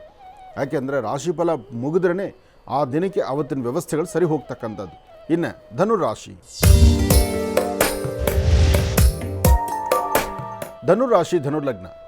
ಧನುರ್ಲಗ್ನದಲ್ಲಿರ್ತಕ್ಕಂಥವ್ರಿಗೆ ಚಂದ್ರನ ಆಸ್ಥಾನ ಚೆನ್ನಾಗಿದೆ, ಗುರುವಿನ ಅನುಗ್ರಹ ಇದೆ, ಇಷ್ಟಾರ್ಥವನ್ನು ಸಿದ್ಧಿಪಡಿಸ್ಕೊಳ್ತಕ್ಕಂಥ ಯೋಗ ಫಲ ಇದೆ. ಕೆಲವು ಸತ್ಯಾಸತ್ಯತೆಗಳನ್ನು ತಿಳ್ಕೊಳ್ಬೇಕು, ಬೇಡಗಳನ್ನು ತಿಳ್ಕೊಳ್ಬೇಕು, ಸರಿಯಾದ ಮಾರ್ಗದಲ್ಲಿ ಅನುಸರಿಸಬೇಕು. ಹಾಗೆ ಇವತ್ತು ಧನುರಾಶಿಯಲ್ಲಿರ್ತಕ್ಕಂಥವರು ಸ್ವಲ್ಪ ತಾಳ್ಮೆಯಿಂದ ವರ್ತನೆ ಮಾಡಿದ್ರೆ ಖಂಡಿತ ಹೆಚ್ಚಿನ ಲಾಭ ಇದೆ. ಜೊತೆಗೆ ಭೂಮಿಗೆ ಸಂಬಂಧಪಡ್ತಕ್ಕಂಥ ವಿಚಾರದಲ್ಲಿ ಒಂದು ಲಾಭ ಇದೆ. ದೂರಭಾರ ಪ್ರಯಾಣ ಬೆಳೆಸಬೇಕು ಎಂಬತಕ್ಕಂಥ ಆಸೆ ಆಕಾಂಕ್ಷೆ ಇದೆ. ವೃತ್ತಿಯಲ್ಲಿ ಏನಾದರೂ ಒಂದು ಸಂಪಾದನೆ ಮಾಡಿಕೊಳ್ಬೇಕು ಎಂಬತಕ್ಕಂಥ ಚಿಂತನೆ ಇದೆ. ನಿಮಗೊಂದು ಸ್ಥಾನಮಾನವನ್ನು ಸಿದ್ಧಿಪಡಿಸ್ಕೊಳ್ಬೇಕು ಎಂಬತಕ್ಕಂಥ ಆಸೆ ಇದೆ. ಇದೆಲ್ಲವನ್ನು ಸಹಿತ ಬುಧವಾರದ ಮಹಾವಿಷ್ಣುವಲ್ಲಿ ಶ್ರದ್ಧೆಯಿಂದ ಪ್ರಾರ್ಥನೆ ಮಾಡಿ ಅದರ ಫಲಗಳನ್ನು ಖಂಡಿತ ಸಿದ್ಧಿಪಡಿಸ್ಕೊಳ್ತೀರಿ. ಹಾಗೆ ಏನೇ ಮಾಡಬೇಕಾದರೂ ಒಂದು ವೃತ್ತಿಯಲ್ಲಿ ಅಭಿವೃದ್ಧಿಯನ್ನು ಕಾಣಬೇಕಾದ್ರೆ ಸ್ವಲ್ಪ ತಾಳ್ಮೆಯಿಂದ ಒಂದು ಹೆಜ್ಜೆ ಮುಂದಕ್ಕೆ ಹಾಕಿದ್ರೆ ಅದರ ಫಲಗಳನ್ನು ಇವತ್ತು ಸಿದ್ಧಿಪಡಿಸ್ಕೊಳ್ಬಹುದು. ಒಳ್ಳೆಯದಾಗಲಿ, ಶುಭವಾಗಲಿ. ಮಾಡುವ ಕಾಯಕ ಶ್ರದ್ಧೆಯಿಂದ ನಡೆಸಿದ್ರೆ ಅದರ ಫಲಗಳು ಸಾಕಷ್ಟು ಸಿಗುತ್ತೆ. ಫಲಗಳಲ್ಲಿ ಹೆಚ್ಚು ಲಾಭವೂ ಇರುತ್ತೆ. ಒಳ್ಳೆಯದಾಗಲಿ, ಶುಭವಾಗಲಿ. ಇನ್ನು ಮಕರ ರಾಶಿ. ಮಕರ ರಾಶಿ ಮಕರ ಲಗ್ನದಲ್ಲಿರ್ತಕ್ಕಂಥವ್ರಿಗೆ ಬುಧ ಚೆನ್ನಾಗಿದ್ದಾನೆ, ಗುರು ಚೆನ್ನಾಗಿದ್ದಾನೆ, ಶುಕ್ರಾಧಿಪತ್ಯ ಚೆನ್ನಾಗಿದೆ. ವಿಶೇಷವಾಗಿರ್ತಕ್ಕಂಥ ಫಲವನ್ನು ಸಿದ್ಧಿಪಡಿಸ್ಕೊಳ್ತಕ್ಕಂಥ ಯೋಗ ಫಲ ಇದೆ. ಯಾವ ಕಾಯಕವನ್ನು ಮಾಡಿದರೆ ಏನೆಲ್ಲ ಫಲ ಎಂಬತಕ್ಕಂಥದ್ದನ್ನು ಸ್ವಲ್ಪ ಅರಿತು ನಡೆದರೆ ಅದರಲ್ಲಿ ಹೆಚ್ಚಿನ ಲಾಭವನ್ನೇ ಸಿದ್ಧಿಪಡಿಸ್ಕೊಳ್ಬೋದು. ಸಣ್ಣ ಸಣ್ಣ ವಿಚಾರಕ್ಕೂ ಸಹಿತ ಮೂಗಿನ ತುದಿಯಲ್ಲಿ ಕೋಪ ಇದೆ. ಕೋಪದಿಂದ ಏನೂ ಸಾಧನೆ ಮಾಡೋಕ್ಕಾಗೋದಿಲ್ಲ. ಆದರೂ ಕೋಪವನ್ನು ಬಿಟ್ಟು ಬದುಕೋಕ್ಕಾಗ್ತಿಲ್ಲ. ಯಾವುದಾದ್ರೂ ಒಂದು ವಿಚಾರವನ್ನು, ಬೇಡವಾದ ವಿಚಾರಗಳನ್ನು ತಲೆಯಲ್ಲಿಟ್ಟುಕೊಂಡು ಇರಬೇಕಾಗಿರ್ತಕ್ಕಂಥದ್ದು ಸಿಗುವಂಥ ಒಳ್ಳೆ ಅಮೃತದಂಥ ಒಂದು ವಿಷಯವನ್ನು ನೀವೆಲ್ಲವನ್ನು ಬಿಟ್ಟು ದೂರ ಆಗ್ತಾ ಇದ್ದೀರಿ. ನಿಮ್ಮದೇ ಆದಂಥ ಮನಸ್ಸಲ್ಲಿ ಬೇರೆ ಬೇರೆ ಥರ ಚಿಂತನೆ ಮಾಡೋದ್ರಿಂದ ಬರಬೇಕಾಗಿರ್ತಕ್ಕಂಥದ್ದು, ಸಿಗಬೇಕಾಗಿರ್ತಕ್ಕಂಥದ್ದು, ನಿಮಗೆ ಸಿಕ್ಕಂಥ ಒಂದು ಸ್ಥಾನಮಾನವನ್ನು ತಾವು ಕಳ್ಕೊತಾ ಇದ್ದೀರಿ. ಆದಷ್ಟು ಇವತ್ತಿನ ದಿವಸ ನಿಮ್ಮ ಕುಲದೇವರನ್ನು ಪ್ರಾರ್ಥನೆ ಮಾಡ್ತಾ ಸರಿಯಾದ ಹಿರಿಯರ ಮಾರ್ಗದರ್ಶನದಿಂದ ತಾವು ಕಳೆದಿರ್ತಕ್ಕಂಥದ್ದನ್ನು ನೀವು ಸಿದ್ಧಿಪಡಿಸ್ಕೊಳ್ಳೋ ನಿಟ್ಟಿನಲ್ಲಿ ಮುಂದಾದರೆ ಮಕರ ರಾಶಿಯವರು ಖಂಡಿತ ಒಳಿತನ್ನೇ ಸಿದ್ಧಿಪಡಿಸ್ಕೊಳ್ತೀರಿ. ಒಳ್ಳೆಯದಾಗಲಿ, ಶುಭವಾಗಲಿ. ಇನ್ನು ಕುಂಭರಾಶಿ. ಕುಂಭರಾಶಿ ಕುಂಭಲಗ್ನ. ಕುಂಭರಾಶಿ ಕುಂಭಲಗ್ನದಲ್ಲಿರ್ತಕ್ಕಂಥವ್ರಿಗೆ ಚಂದ್ರ ಮತ್ತು ಗುರು ಇರ್ತಕ್ಕಂಥ ಆಸ್ಥಾನ, ಬುಧ ಮತ್ತು ಶುಕ್ರ ಇರ್ತಕ್ಕಂಥ ಆಸ್ಥಾನ ಚೆನ್ನಾಗಿದೆ. ಶುಕ್ರನ ಆಸ್ಥಾನ ಚೆನ್ನಾಗಿರೋದ್ರಿಂದ ವ್ಯಾಪಾರ, ವ್ಯವಹಾರ, ವೃತ್ತಿ, ಧರ್ಮ ಅಥವಾ ಮಾಡುವಂಥ ಕೆಲಸ ಕಾರ್ಯಗಳು ಯಾವುದು ಬೇಕು, ಯಾವುದು ಬೇಡ, ಸರಿ ಯಾವುದು, ಸಪ್ಪೆ ಯಾವುದು, ಇದೆಲ್ಲವನ್ನು ಸರಿಯಾದಂಥ ಕ್ರಮದಲ್ಲಿ ತಿಳ್ಕೊಳ್ಬೋದು. ಆದರೆ ನೀವು ಮಾಡುವಂಥ ನಿಮ್ಮ ವೃತ್ತಿ ಧರ್ಮದ ಅಭಿವೃದ್ಧಿ ಇದೆಯಲ್ಲ, ಇದಕ್ಕಾಗಿ ನಿಮ್ಮ ಶ್ರಮ ಇದೆಯಲ್ಲ, ಶ್ರಮಕ್ಕೆ ತಕ್ಕ ಪ್ರತಿಫಲ ಸಿಗಬೇಕಾದ್ರೆ ನೀವು ನಂಬಿರ್ತಕ್ಕಂಥ ದೈವದ ಅನುಗ್ರಹ ಆಗಬೇಕು. ಅದಕ್ಕಾಗಿ ನಿಮ್ಮ ಕುಲದೇವತೆಯನ್ನು ಪ್ರಾರ್ಥನೆ ಮಾಡಿ, ಮಹಾಗಣಪತಿಯನ್ನು ಪ್ರಾರ್ಥನೆ ಮಾಡಿ, ಸಾಧ್ಯವಾದರೆ ಮನೆ ದೇವರ ದರ್ಶನ ಮಾಡಿಕೊಂಡು ಒಂದು ವಿಶೇಷವಾಗಿರ್ತಕ್ಕಂಥ ಸಾನ್ನಿಧ್ಯದಲ್ಲಿ ಮಾಧ್ಯಾಹ್ನಿಕ ಮಹಾಪ್ರಸಾದವನ್ನು ತಾವು ಇವತ್ತು ಸ್ವೀಕರಿಸಿದ್ದೆ ಆದರೆ ಮತ್ತಷ್ಟು ವಿಶೇಷವಾಗಿರ್ತಕ್ಕಂಥ ಫಲ ಸಿಗುತ್ತೆ. ಇವತ್ತು ಕಡಲೆಕಾಳು ಅಥವಾ ಹುರುಳಿಕಾಳು, ಕಡಲೆ ಅಥವಾ ಹುರುಳಿ ಇಂತಹ ಧಾನ್ಯಗಳಿಂದ ದೃಷ್ಟಿ ತೆಗೆದು ಹಸರು ಗಿಡದ ಮೇಲೆ ಹಾಕೋದ್ರಿಂದ ಒಂದಷ್ಟು ದೋಷಗಳು ದೂರ ಆಗುತ್ತೆ. ಹಾಗೆ ಪ್ರಾಣಿ ಪಕ್ಷಿಗಳಿಗೆ, ದನಕರುಗಳಿಗೆ ಅಥವಾ ಭಾಳಷ್ಟು ಸಂಕಷ್ಟದಲ್ಲಿರ್ತಕ್ಕಂಥ, ಕಷ್ಟದಲ್ಲಿರ್ತಕ್ಕಂಥವ್ರಿಗೆ ಏನಾದರೂ ಒಂದು ಪರಿಹಾರವನ್ನು ತೋರಿಸಿ, ನಿಮಗೆ ಏನೇ ಕಷ್ಟ ಇದ್ದರೂ ಇನ್ನೊಬ್ಬರ ಕಷ್ಟಕ್ಕೆ ಸ್ಪಂದಿಸುವಂಥ ಗುಣ ನಿಮ್ಮದಾದ್ದರಿಂದ ಆ ಗುಣವನ್ನು ನೀವು ಮುಂದುವರಿಸೋದು ಮತ್ತಷ್ಟು ಭಗವಂತನ ಕೃಪೆಗೆ ಪಾತ್ರ ಸಿಕ್ಕಂಗಾಗುತ್ತೆ. ಭಗವಂತನ ಕೃಪಾಶೀರ್ವಾದ ನಿಮಗೆ ಸಿಕ್ಕಂಗಾಗುತ್ತೆ. ಒಳ್ಳೆಯದಾಗಲಿ, ಶುಭವಾಗಲಿ. ಇನ್ನು ಮೀನರಾಶಿ. ಮೀನರಾಶಿ ಮೀನಲಗ್ನ. ಮೀನಲಗ್ನದಲ್ಲಿರ್ತಕ್ಕಂಥವ್ರಿಗೆ ಚಂದ್ರನ ಆಸ್ಥಾನ ಚೆನ್ನಾಗಿದೆ, ಗುರುವಿನ ಅನುಗ್ರಹ ಇದೆ, ಇಷ್ಟಾರ್ಥವನ್ನು ಸಿದ್ಧಿಪಡಿಸ್ಕೊಳ್ತಕ್ಕಂಥ ಯೋಗಫಲ ಇದೆ. ಸತ್ಯಾಸತ್ಯತೆಗಳನ್ನು ಅರ್ಥ ಮಾಡ್ಕೋಬೇಕು, ಬೇಕು ಬೇಡಗಳನ್ನು ತಿಳ್ಕೊಳ್ಬೇಕು. ಯಾವುದೇ ವ್ಯವಹಾರ ಮಾಡಬೇಕಾದ್ರೆ ಸ್ವಲ್ಪ ತಾಳ್ಮೆ ಇರಬೇಕು. ದುಡುಕಿ ತೀರ್ಮಾನ ತಂದುಕೊಳ್ಬೇಡಿ. ಅಂಗೈಯಲ್ಲಿರ್ತಕ್ಕಂಥದ್ದನ್ನು ಜೋಪಾನ ಮಾಡ್ಕೊಳ್ಬೇಕು. ಅದನ್ನು ಹೊರತುಪಡಿಸಿ ಅಂಗೈಯಲ್ಲಿರ್ತಕ್ಕಂಥದ್ದನ್ನು ಮತ್ತೊಬ್ಬರ ಕೈಯಲ್ಲಿ ಜೋಪಾನ ಮಾಡಲಿಕ್ಕೆ ಕೊಟ್ಟರೆ ಪುನಃ ಅದನ್ನು ಸಿದ್ಧಿಪಡಿಸ್ಕೊಳ್ಳೋದು ಬಹಳ ಕಷ್ಟ ಅನಿಸುತ್ತೆ. ಹಾಗಾಗಿ ಭಗವಂತ ನಮಗೇಂತ ಏನು ಕೊಟ್ಟಿದ್ದಾನೆ, ಕೊಟ್ಟಿರ್ತಕ್ಕಂಥದ್ದನ್ನು ಮತ್ತಷ್ಟು ಅಭಿವೃದ್ಧಿಪಡಿಸ್ಕೊಳ್ಳೋ ನಿಟ್ಟಿನಲ್ಲಿ ನಾವು ಇರಬೇಕು. ಅದಕ್ಕಾಗಿ ಒಳ್ಳೆಯ ಸನ್ಮಾರ್ಗದತ್ತ ನಡೀಬೇಕು, ಒಳ್ಳೆಯ ಆಲೋಚನೆ ಮಾಡಬೇಕು. ಆ ಆಲೋಚನೆಯ ಫಲ ನಿಮಗೆ ಹೆಚ್ಚು ಯಶಸ್ಸನ್ನು ಸಿದ್ಧಿಪಡಿಸ್ಕೊಳಂಗೆ ಆಗುತ್ತೆ. ಒಳ್ಳೆಯದಾಗಲಿ, ಶುಭವಾಗಲಿ. ಕಾರ್ಯಕ್ರಮ, ಈ ಮಹರ್ಷಿವಾಣಿ ಕಾರ್ಯಕ್ರಮದಲ್ಲಿ ವಿಚಾರಗಳು ಸಾಕಷ್ಟು ಮುಂದುವರಿತಾ ಇರುತ್ತೆ. ಒಂದು ಫೋನ್ ಮಾಡಿದಾಗ ಅವರ ಸಮಸ್ಯೆಗೊಂದು ಪರಿಹಾರ, ಹಾಗೆ ಪ್ರತಿ ಗುರುವಾರ ಅಂತ ಬಂದಾಗ ಗುರುವಾರಕ್ಕೆ ಸಂಬಂಧಪಟ್ಟಂಗೆ ಒಂದು ವಿಚಾರ. ಪ್ರತಿ ಗುರುವಾರ ತಪ್ಪದೆ ಒಂದು ವನಸಿರಿ, ಒಂದು ವಿಶೇಷವಾಗಿರ್ತಕ್ಕಂಥ ತಂತ್ರಸಾರ ಅಥವಾ ನಮಗಿರುವಂಥ ದೃಷ್ಟಿದೋಷಗಳು ಇದೆಲ್ಲವೂ ದೂರ ಆಗಬೇಕಾದ್ರೆ ಏನಾದರೂ ಒಂದು ತಂತ್ರ ಸಾಧನೆ ಆಗಬೇಕು. ಆದರೆ ಆ ತಂತ್ರಸಾರ ಅಂತಕ್ಕಂಥದ್ದು ಎಲ್ಲರಿಗೂ ಕೈಗೆ ಎಟುಕುವಂಥ ರೀತಿ ಇರಬೇಕು. ಬಾಳೆ ಹೂವು ಯಾರಿಗೆ ಸಿಗೋದಿಲ್ಲ, ಎಲ್ಲರಿಗೂ ಸಿಗುತ್ತೆ. ಇವತ್ತಂತೂ ಮಾರ್ಕೆಟಿನಲ್ಲಿ ವ್ಯಾಪಾರ ಮಾಡ್ತಕ್ಕಂಥ ಸ್ಥಳ ಅಂದರೆ ತರಕಾರಿಗಳಾಗಿರಲಿ ಅಥವಾ ಬಾಳೆ ಹೂವಾಗಲಿ, ಬಾಳೆ ಎಲೆ ಆಗಲಿ ಅಥವಾ ಬಾಳೆಹಣ್ಣು ಸಿಗುವಂಥ ಸಾನ್ನಿಧ್ಯಗಳಲ್ಲಿ ಬಾಳೆ ಹೂವು ಸಿಕ್ಕೇ ಸಿಗುತ್ತೆ. ಅಥವಾ ನಿಮ್ಮ ಮನೆಯ ಸುತ್ತಮುತ್ತ ಎಲ್ಲಾದರೂ ಬಾಳೆಗೊನೆ ಇದ್ದರೆ ನಮಗೇನು ಪೂರ್ತಿ ಒಂದು ಹಿಡಿಯಾಗಿರ್ತಕ್ಕಂಥ ಬಾಳೆ ಹೂ ಬೇಡ. ನಿಮಗೆ ಬೇಕಾಗಿರ್ತಕ್ಕಂಥ ಒಂದು 4 ಅಥವಾ 2 ಆ ಬಾಳೆ ರೆಕ್ಕೆಗಳಿದ್ದರೆ ಸಾಕು. ಅಂದರೆ ಹೂವಿನ ರೆಕ್ಕೆ ಕೆಂಪಿರ್ತಕ್ಕಂಥದ್ದು. ಅದ್ರ ಜೊತೆಗೆ ಪ್ರತಿಯೊಬ್ಬರ ಮನೆಗೂ ಶ್ರೀಗಂಧ ಇದ್ದೇ ಇರುತ್ತೆ. ಗಂಧದ ಚಕ್ಕೆ ಇದ್ದೇ ಇರುತ್ತೆ. ಆ ಗಂಧದ ಚಕ್ಕೆಯಲ್ಲೇ ಗಂಧವನ್ನು ತೆಗಿಬೇಕು. ಇನ್ನು ಶ್ವೇತವರ್ಣದ ಪುಷ್ಪ ಅಂತ ಹೇಳಿದೆ, ಬಿಳಿಯ ಬಣ್ಣದ ಹೂವು. ನಿಮಗೆ ಮಲ್ಲಿಗೆ ಗೊತ್ತು, ಜಾಜಿ ಗೊತ್ತು, ಸೂಜಿ ಮಲ್ಲಿಗೆ ಗೊತ್ತು. ಆ 3ರಲ್ಲಿ ಯಾವುದಾದ್ರು ಒಂದು ಅಥವಾ 3 ಆದರೂ ಅಡ್ಡಿ ಇಲ್ಲ. ಒಟ್ಟಾರೆ ಶ್ವೇತವರ್ಣದ ಪುಷ್ಪನೇ ಬೇಕು, ಬಿಳಿಯ ಬಣ್ಣದ ಹೂವೇ ಬೇಕು. ಯಾಕೆಂದರೆ ಇಲ್ಲಿ ಆಕರ್ಷಣೆ, ದೋಷ ಪರಿಹಾರ. ನಿಮಗೆ ಆಕರ್ಷಣೆ ಆಗಬೇಕು, ದೋಷ ಪರಿಹಾರ ಆಗಬೇಕು. ಇದರಲ್ಲೇ ತಂತ್ರಸಾರ. ಇನ್ನು ಇದಕ್ಕೆ ಬಹಳ ಪ್ರಧಾನವಾಗಿ ಬೇಕಾಗಿರ್ತಕ್ಕಂಥದ್ದು ಏನಪ್ಪ ಅಂದರೆ ಜೇನುತುಪ್ಪ. ಆ ಜೇನುತುಪ್ಪ ಮಾತ್ರ ಕಲಬೆರಕೆ ಜೇನುತುಪ್ಪ ತಂದಿಟ್ಟರೆ ಖಂಡಿತ ಕೆಲಸ ಆಗಲ್ಲ. ಆಮೇಲೆ ಜೇನುತುಪ್ಪ ಯಾವುದು ಅನ್ನೋದು ನೋಡ್ಕೊಳ್ಳಿ. ಜೇನುತುಪ್ಪದಲ್ಲಿ ಒರಿಜಿನಾಲಿಟಿ ಬೇಕು. ಯಾಕೆಂದರೆ ಆ ಒರಿಜಿನಲ್ ಜೇನಲ್ಲಿ ಅಂತಹ ಅದ್ಭುತವಾದಂಥ ಗುಣ ಇರುತ್ತೆ. ಹೆಚ್ಚು ಫಲ ಬೇಗ ಸಿದ್ಧಿ ಆಗುತ್ತೆ. ಯಾಕೆಂದರೆ ಸೃಷ್ಟಿಯ ನಾನಾ ಪುಷ್ಪಗಳಿಂದ ಮಕರಂದವನ್ನು ಹೀರಿ ಒಂದು ಕಡೆ ಶೇಖರಣೆ ಮಾಡಿಡುವಂಥದ್ದು ಜೇನು. ಅಂತಹ ಜೇನನ್ನು, ಅದರಲ್ಲಿರ್ತಕ್ಕಂಥ ಸ್ವಾರಸ್ಯಕರವಾದಂಥ ವಿಚಾರಗಳು ಬಹಳಷ್ಟು ಇದೆ. ಜೇನುತುಪ್ಪದ ಬಗ್ಗೆನೇ ಹೇಳ್ತಾ ಹೊರಟ್ರೆ ಒಂದು ದಿನದ ಸಂಪೂರ್ಣ ಎಪಿಸೋಡ್ ಸಾಕಾಗುವುದಿಲ್ಲ. ಅಷ್ಟು ಅದ್ಭುತವಾದ ಗುಣಗಳು ಅದರಲ್ಲಿದೆ. ಹಾಗಾಗಿ ಜೇನುತುಪ್ಪ ನೈವೇದ್ಯ ಮಾಡಿ ಆ ನೈವೇದ್ಯ ಪ್ರಸಾದವನ್ನು ಮಕ್ಕಳು ಕೊಡಬೇಕು. ಇದಿಷ್ಟು ವಿಚಾರ. ಇನ್ನು ಇದಕ್ಕೆ 4 ದೀಪಗಳು ಬೇಕು. ಇದಿಷ್ಟನ್ನು ನಾಳೆಗೆ ನೀವು ವ್ಯವಸ್ಥೆ ಮಾಡಿಟ್ಕೊಂಡ್ರೆ ನಾಳೆ ಇದರ ತಂತ್ರಸಾರದ ಕ್ರಮ ಹೇಗೆ ಅನ್ನೋದನ್ನು ನಾನು ನಿಮಗೆ ತಿಳಿಸ್ಕೊಡ್ತೇನೆ. ಇದು ಪ್ರತಿ ಗುರುವಾರ ನಮ್ಮ ಮಹರ್ಷಿವಾಣಿ ಕಾರ್ಯಕ್ರಮದಲ್ಲಿ ಗುರುವಾರ ಒಂದರಲ್ಲಿ ಅದ್ಭುತವಾದಂಥ ತಂತ್ರ ಇದೆ. ಈ ತಂತ್ರಸಾರಗಳಿಂದ ಸಾಕಷ್ಟು ಜನ ಸಾಕಷ್ಟು ಒಳಿತನ್ನು ಕಂಡಿದ್ದಾರೆ. ಹಾಗೆ ಈ ತಂತ್ರಸಾರಕ್ಕಾಗಿ ಒಂದು ಗ್ರಂಥವನ್ನು ತಾವು ಇಟ್ಕೊಳ್ಬೇಕು. ಅಂದರೆ ಮನೇಲಿ ಒಂದು ಬುಕ್ಕು ಪೆನ್ನು ಮನೇಲಿರ್ತಕ್ಕಂಥ ತಾಯಂದಿರು ಇಟ್ಕೊಳ್ಬೇಕು. ವಿಚಾರಗಳನ್ನು ಅದರಲ್ಲಿ ಬರೀಬೇಕು. ನಿಮಗೆ ಇವತ್ತು ನೀವು ಮಾಡಲಿಕ್ಕಾಗಿದ್ರು ಅದನ್ನು ಮುಂದೊಂದು ದಿವಸ ಅದರ ಕಾಯಕವನ್ನು ಮಾಡಿಕೊಳ್ಬೇಕು. ಅಥವಾ ಯಾರು ಇಂಥ ಕಷ್ಟಗಳನ್ನು ಅನುಭವಿಸ್ತಾ ಇರ್ತಾರೆ, ಯಾವ ಸಮಸ್ಯೆಲಿರ್ತಾರೆ, ಅವ್ರಿಗೊಂದು ಪರಿಹಾರ ಇದರಲ್ಲಿದೆ ಅಂತ ನಿಮಗೆ ಅನಿಸಿದಾಗ ನೀವು ಆ ಪರಿಹಾರವನ್ನು ಅವ್ರಿಗೆ ತಿಳಿಸ್ಬೇಕು. ಯಾಕೆಂದರೆ ಎಲ್ಲವೂ ಎಲ್ಲರೂ ಮಾಡಲಿಕ್ಕೆ ಆಗೋದಿಲ್ಲ. ಅಥವಾ ಆ ಕ್ಷಣಕ್ಕೆ ತಿಳ್ಕೊಂಡಿದ್ದನ್ನು ಕೆಲವು ಸತಿ ಮರ್ತು ಹೋಗ್ತೀವಿ. ಆ ಮರಿಬಾರ್ದು ಅಂದರೆ ಪುಸ್ತಕದಲ್ಲಿ ಬರೀಬೇಕು. ಯಾರು ಬರವಣಿಗೆಗೆ ಹೆಚ್ಚು ಹೊತ್ತು ಕೊಡ್ತಾರೆ, ಯಾರ ಕುಟುಂಬದಲ್ಲೊಂದು ಮಹರ್ಷಿ ಡೈರಿ ಅಂತ ಬರೆದಿಟ್ಟಿರ್ತಾರೆ, ಆ ಕುಟುಂಬದ ಮಹರ್ಷಿ ಡೈರಿ ಎಷ್ಟೋ ಜನ ಜೀವನಕ್ಕೆ ಅದು ದಾರಿದೀಪ ಆಗುತ್ತೆ. ಅದಕ್ಕಾಗಿ ನಾಳೆ ತಪ್ಪದಿರೇ ಈ ಕಾಯಕವನ್ನು ಮಾಡಿ. ಹಾಗೆ ಇನ್ನು ವಿಶೇಷವಾಗಿರ್ತಕ್ಕಂಥ ಮಹರ್ಷಿವಾಣಿ ಕಾರ್ಯಕ್ರಮದಲ್ಲಿ ಕರೆ ಮಾಡ್ತಕ್ಕಂಥವ್ರು ಸಮಸ್ಯೆಗೊಂದು ಪರಿಹಾರವನ್ನು ಕಂಡುಕೊಳ್ತಕ್ಕಂಥವ್ರು ಇರ್ತೀರಿ. ಅದರ ಪರಿಹಾರವನ್ನು ಕಂಡುಕೊಂಡಿರ್ತಕ್ಕಂಥವ್ರು ನೀವು ಕರೆ ಮಾಡಿದಾಗ ನಿಮ್ಮ ಸಮಸ್ಯೆ ಬರೀ ನಿಮ್ಮೊಬ್ಬರ ಸಮಸ್ಯೆ ಆಗಿರೋದಿಲ್ಲ. ನಿಮ್ಮಂಥ ಸಮಸ್ಯೆ ಎಷ್ಟೋ ಜನಕ್ಕೆ ಅದನ್ನು ಅವಕಾಶ ಸಿಕ್ಕೋದಿಲ್ಲ ಹೇಳ್ಕೊಳ್ಳೋಕ್ಕೆ. ಅದರಿಂದ ಕರೆ ಮಾಡಿದಾಗ ನಿಮ್ಮ ಮಾತು, ನಿಮ್ಮಲ್ಲಿ ಏನು ಧ್ವನಿ ಇದೆ, ಅಥವಾ ನೀವು ಯಾವ ಸಂಕಷ್ಟದಲ್ಲಿದ್ದೀರಿ, ನಿಮ್ಮ ಕಷ್ಟ ಮತ್ತೊಬ್ಬರದಾಗಿದ್ದರೆ ನಾವು ಹೇಳುವಂಥ ಪರಿಹಾರ ನಿಮಗಷ್ಟೇ ಅಂತ ನೀವು ಅಂದುಕೊಳ್ತೀರಾ. ನೀವು ಪರಿಹಾರವನ್ನು ಮತ್ತೊಬ್ಬರಿಗೂ ಹೇಳ್ಬೋದು. ನನ್ನ ಕಷ್ಟ ಹೀಗಿತ್ತು, ಇದಕ್ಕೊಂದು ಪರಿಹಾರ ಗುರುಗಳು ಹೇಳಿದರು, ಈ ಪರಿಹಾರವನ್ನು ನೀವು ಮಾಡ್ಕೊಳ್ಳೋದ್ರಿಂದ ಖಂಡಿತ ನಿಮ್ಗೆ ಅದರ ಯಶಸ್ಸು ಸಿಗುತ್ತೆ ಅಂತ ನೀವು ತಿಳಿ ಹೇಳ್ಬೋದು. ಅಥವಾ ಯಾರು ಹೇಳಿದಿದ್ದರೂ ಕಾರ್ಯಕ್ರಮವನ್ನು ವೀಕ್ಷಣೆ ಮಾಡುವಾಗ ಎಲ್ಲ ವೀಕ್ಷಕರು ಸಹಿತ ಅದನ್ನು ಪಾಲನೆ ಮಾಡ್ಬೋದು. ಯಾಕೆಂದರೆ ಒಬ್ಬರಿಗೆ ಸೀಮಿತ ಅಲ್ಲ. ನನಗೆ ಈ ಸಮಸ್ಯೆ ಇದೆ, ಆದರೆ ನಾನು ಕರೆ ಮಾಡಿಲ್ಲ, ಅವರು ಕರೆ ಮಾಡಿದ್ದಾರೆ, ಅವ್ರಿಗೆ ಉತ್ತರ ಕೊಟ್ಟಿದ್ದಾರೆ ಅಂತ ತಿಳ್ಕೊಳ್ಳೋದನ್ನು ಬಿಟ್ಟು ನಾವೆಲ್ಲರಿಗೂ ಸಹಿತ ನಂದು ಈ ಸಮಸ್ಯೆ ಇದೆ, ಇಂತಹ ತೊಂದರೆಗಳು ನನಗಿರೋದ್ರಿಂದ ನಾನು ಇದಕ್ಕೊಂದು ಪರಿಹಾರವನ್ನು ಹುಡ್ಕೊಳ್ಬೋದು ಎಂಬತಕ್ಕಂಥ ಚಿಂತನೆಯಲ್ಲಿದ್ದರೆ ಖಂಡಿತ ಅದಕ್ಕೊಂದು ಪರಿಹಾರ ಸಿಕ್ಕೇ ಸಿಗುತ್ತೆ. ಹಾಗಾಗಿ ಮಹರ್ಷಿವಾಣಿ ಕಾರ್ಯಕ್ರಮಕ್ಕೆ ಕರೆ ಮಾಡ್ತಕ್ಕಂಥವ್ರು ಒಬ್ಬರಾದರೂ ಆ ಮಾಡುವಂತಹವರ ಧ್ವನಿಯಲ್ಲಿ ಬರುವ ಸಮಸ್ಯೆ ಸಾಕಷ್ಟು ಜನದ್ದಾಗಿರುತ್ತೆ. ಅವರೆಲ್ಲರಿಗೂ ನಾವು ಹೇಳೋ ಪರಿಹಾರ ಎಲ್ಲರಿಗೂ ಅನ್ವಯಿಸುವಂಥ ರೀತಿ ಇರುತ್ತೆ. ಇದು ಈ ಒಂದು ಮಹರ್ಷಿವಾಣಿ ಕಾರ್ಯಕ್ರಮದ ಮೂಲ ಉದ್ದೇಶ. ಜೊತೆಗೆ ಗಣಪತಿಯನ್ನು ಪ್ರಾರ್ಥನೆ ಮಾಡಿ ಯಾವುದೇ ಕಾಯಕವಾದರೂ, ಯಾವುದೇ ಕೆಲಸ ಕಾರ್ಯಗಳಲ್ಲಾದರೂ ಆದಿಪೂಜಿತನಾಗಿರ್ತಕ್ಕಂತಹ ಗಣಪನ ಅನುಷ್ಠಾನದಲ್ಲಿ ಶೀಘ್ರವಾಗಿ ಫಲಗಳನ್ನು ಸಿದ್ಧಿಪಡಿಸ್ಕೊಳ್ಬೋದು. ಹಾಗೆ ನೀವು ಮಾಡುವಂತಹ ಕೆಲಸಗಳಲ್ಲಿ ಒಂದು ಬದಲಾವಣೆ ತಂದುಕೊಳ್ಬೇಕಾದ್ರೆ ಯಾವುದೇ ವೃತ್ತಿ ಧರ್ಮದ ಕಾಯಕವನ್ನು ಬೆಳಗ್ಗೆ ಎದ್ದು ತಮ್ಮ ನಿತ್ಯ ಕರ್ಮಾನುಷ್ಠಾನಗಳನ್ನು ಮುಗಿಸ್ಕೊಂಡು ಮನೆಯಿಂದ ಹೊರಡೋದಕ್ಕೂ ಮುನ್ನ ಒಮ್ಮೆ ದೇವರ ಸಾನ್ನಿಧ್ಯಕ್ಕೆ ಬಂದು ದೇವ್ರಿಗೊಂದು ಪ್ರಾರ್ಥನೆ ಮಾಡಿ, ಇವತ್ತಿನ ಕಾಯಕ, ಇವತ್ತಿನ ಕೆಲಸ ಕಾರ್ಯಗಳಲ್ಲಿ ಒಂದು ಯಶಸ್ಸನ್ನು ದಯಪಾಲಿಸಪ್ಪ ಅಂತ. ಒಂದು ಅಗೋಚರವಾಗಿರುವಂಥ ಶಕ್ತಿ ಇರೋದ್ರಿಂದಲೇ ನಿಮ್ಮೆಲ್ಲರ ನಡವಳಿಕೆಗಳು ನಡೀತಾ ಇದೆ. ಇದನ್ನು ಅರ್ಥ ಮಾಡ್ಕೊಳ್ಬೇಕು. ನಾವೇ ಓಡಾಡ್ತಕ್ಕಂಥದ್ದು, ನಾವೇ ಕೆಲಸ ಮಾಡ್ತಕ್ಕಂಥದ್ದು, ನಾವೇ ವೃತ್ತಿ ಧರ್ಮದಲ್ಲಿ ಅಭಿವೃದ್ಧಿ ಕಾಣಬೇಕಾದ್ದು. ಆದರೆ ಅದನ್ನು ನಡೆಸುವಂಥವನು ಮೇಲೊಬ್ಬ ಭಗವಂತ ಇರೋದರಿಂದ ನಮ್ಮ ಬೇಡಿಕೆಗಳನ್ನು, ನಮ್ಮ ಕೆಲಸಗಳನ್ನು, ನಮ್ಮ ವೃತ್ತಿ ಧರ್ಮದ ಒಂದು ವ್ಯವಹಾರವನ್ನು ಭಗವತ್ ಸಾನ್ನಿಧ್ಯದಲ್ಲಿಟ್ಟಾಗ ಅದರ ಫಲಾಫಲಗಳು ಸಾಕಷ್ಟು ಆಗುತ್ತೆ. ಅದಕ್ಕಾಗಿ ಒಳ್ಳೆ ಚಿಂತನೆ ಮಾಡಿ ಒಳ್ಳೆ ಫಲಗಳನ್ನು ಖಂಡಿತ ಸಿದ್ಧಿಪಡಿಸ್ಕೊಳ್ಬೋದು. ಅದು ತಪ್ಪಲ್ಲ. ಇದರ ಜೊತೆಗೆ ಯಾವುದೇ ಕೆಲಸ ಮಾಡಬೇಕಾದರೂ ತಾಳ್ಮೆಯಿಂದ ವರ್ತನೆ ಮಾಡಬೇಕು. ಕೆಲವು ಕೋಪದಿಂದ ಏನೂ ಸಾಧನೆ ಮಾಡ್ಕೊಳ್ಳೋಕ್ಕಾಗಲ್ಲ.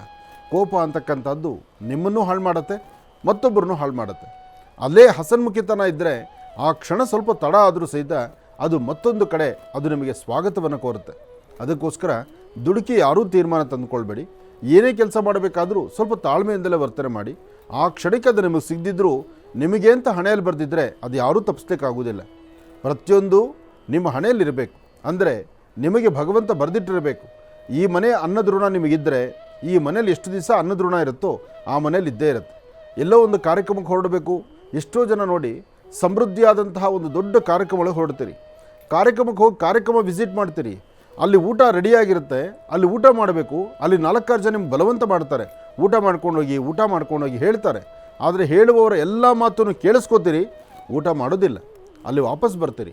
ಮತ್ತು ಊಟಕ್ಕಾಗಿ ಆ ದಿನ ಎಲ್ಲ ಅಲೆದಾಡ್ತೀರಿ, ಎಲ್ಲೆಲ್ಲೋ ಹುಡುಕಾಡ್ತೀರಿ. ಒಂದು ಒಳ್ಳೆ ಹೋಟೆಲ್ ಸಿಕ್ಕಲ್ಲ, ಒಳ್ಳೆ ಕಡೆ ಊಟ ಸಿಕ್ಕೋದಿಲ್ಲ.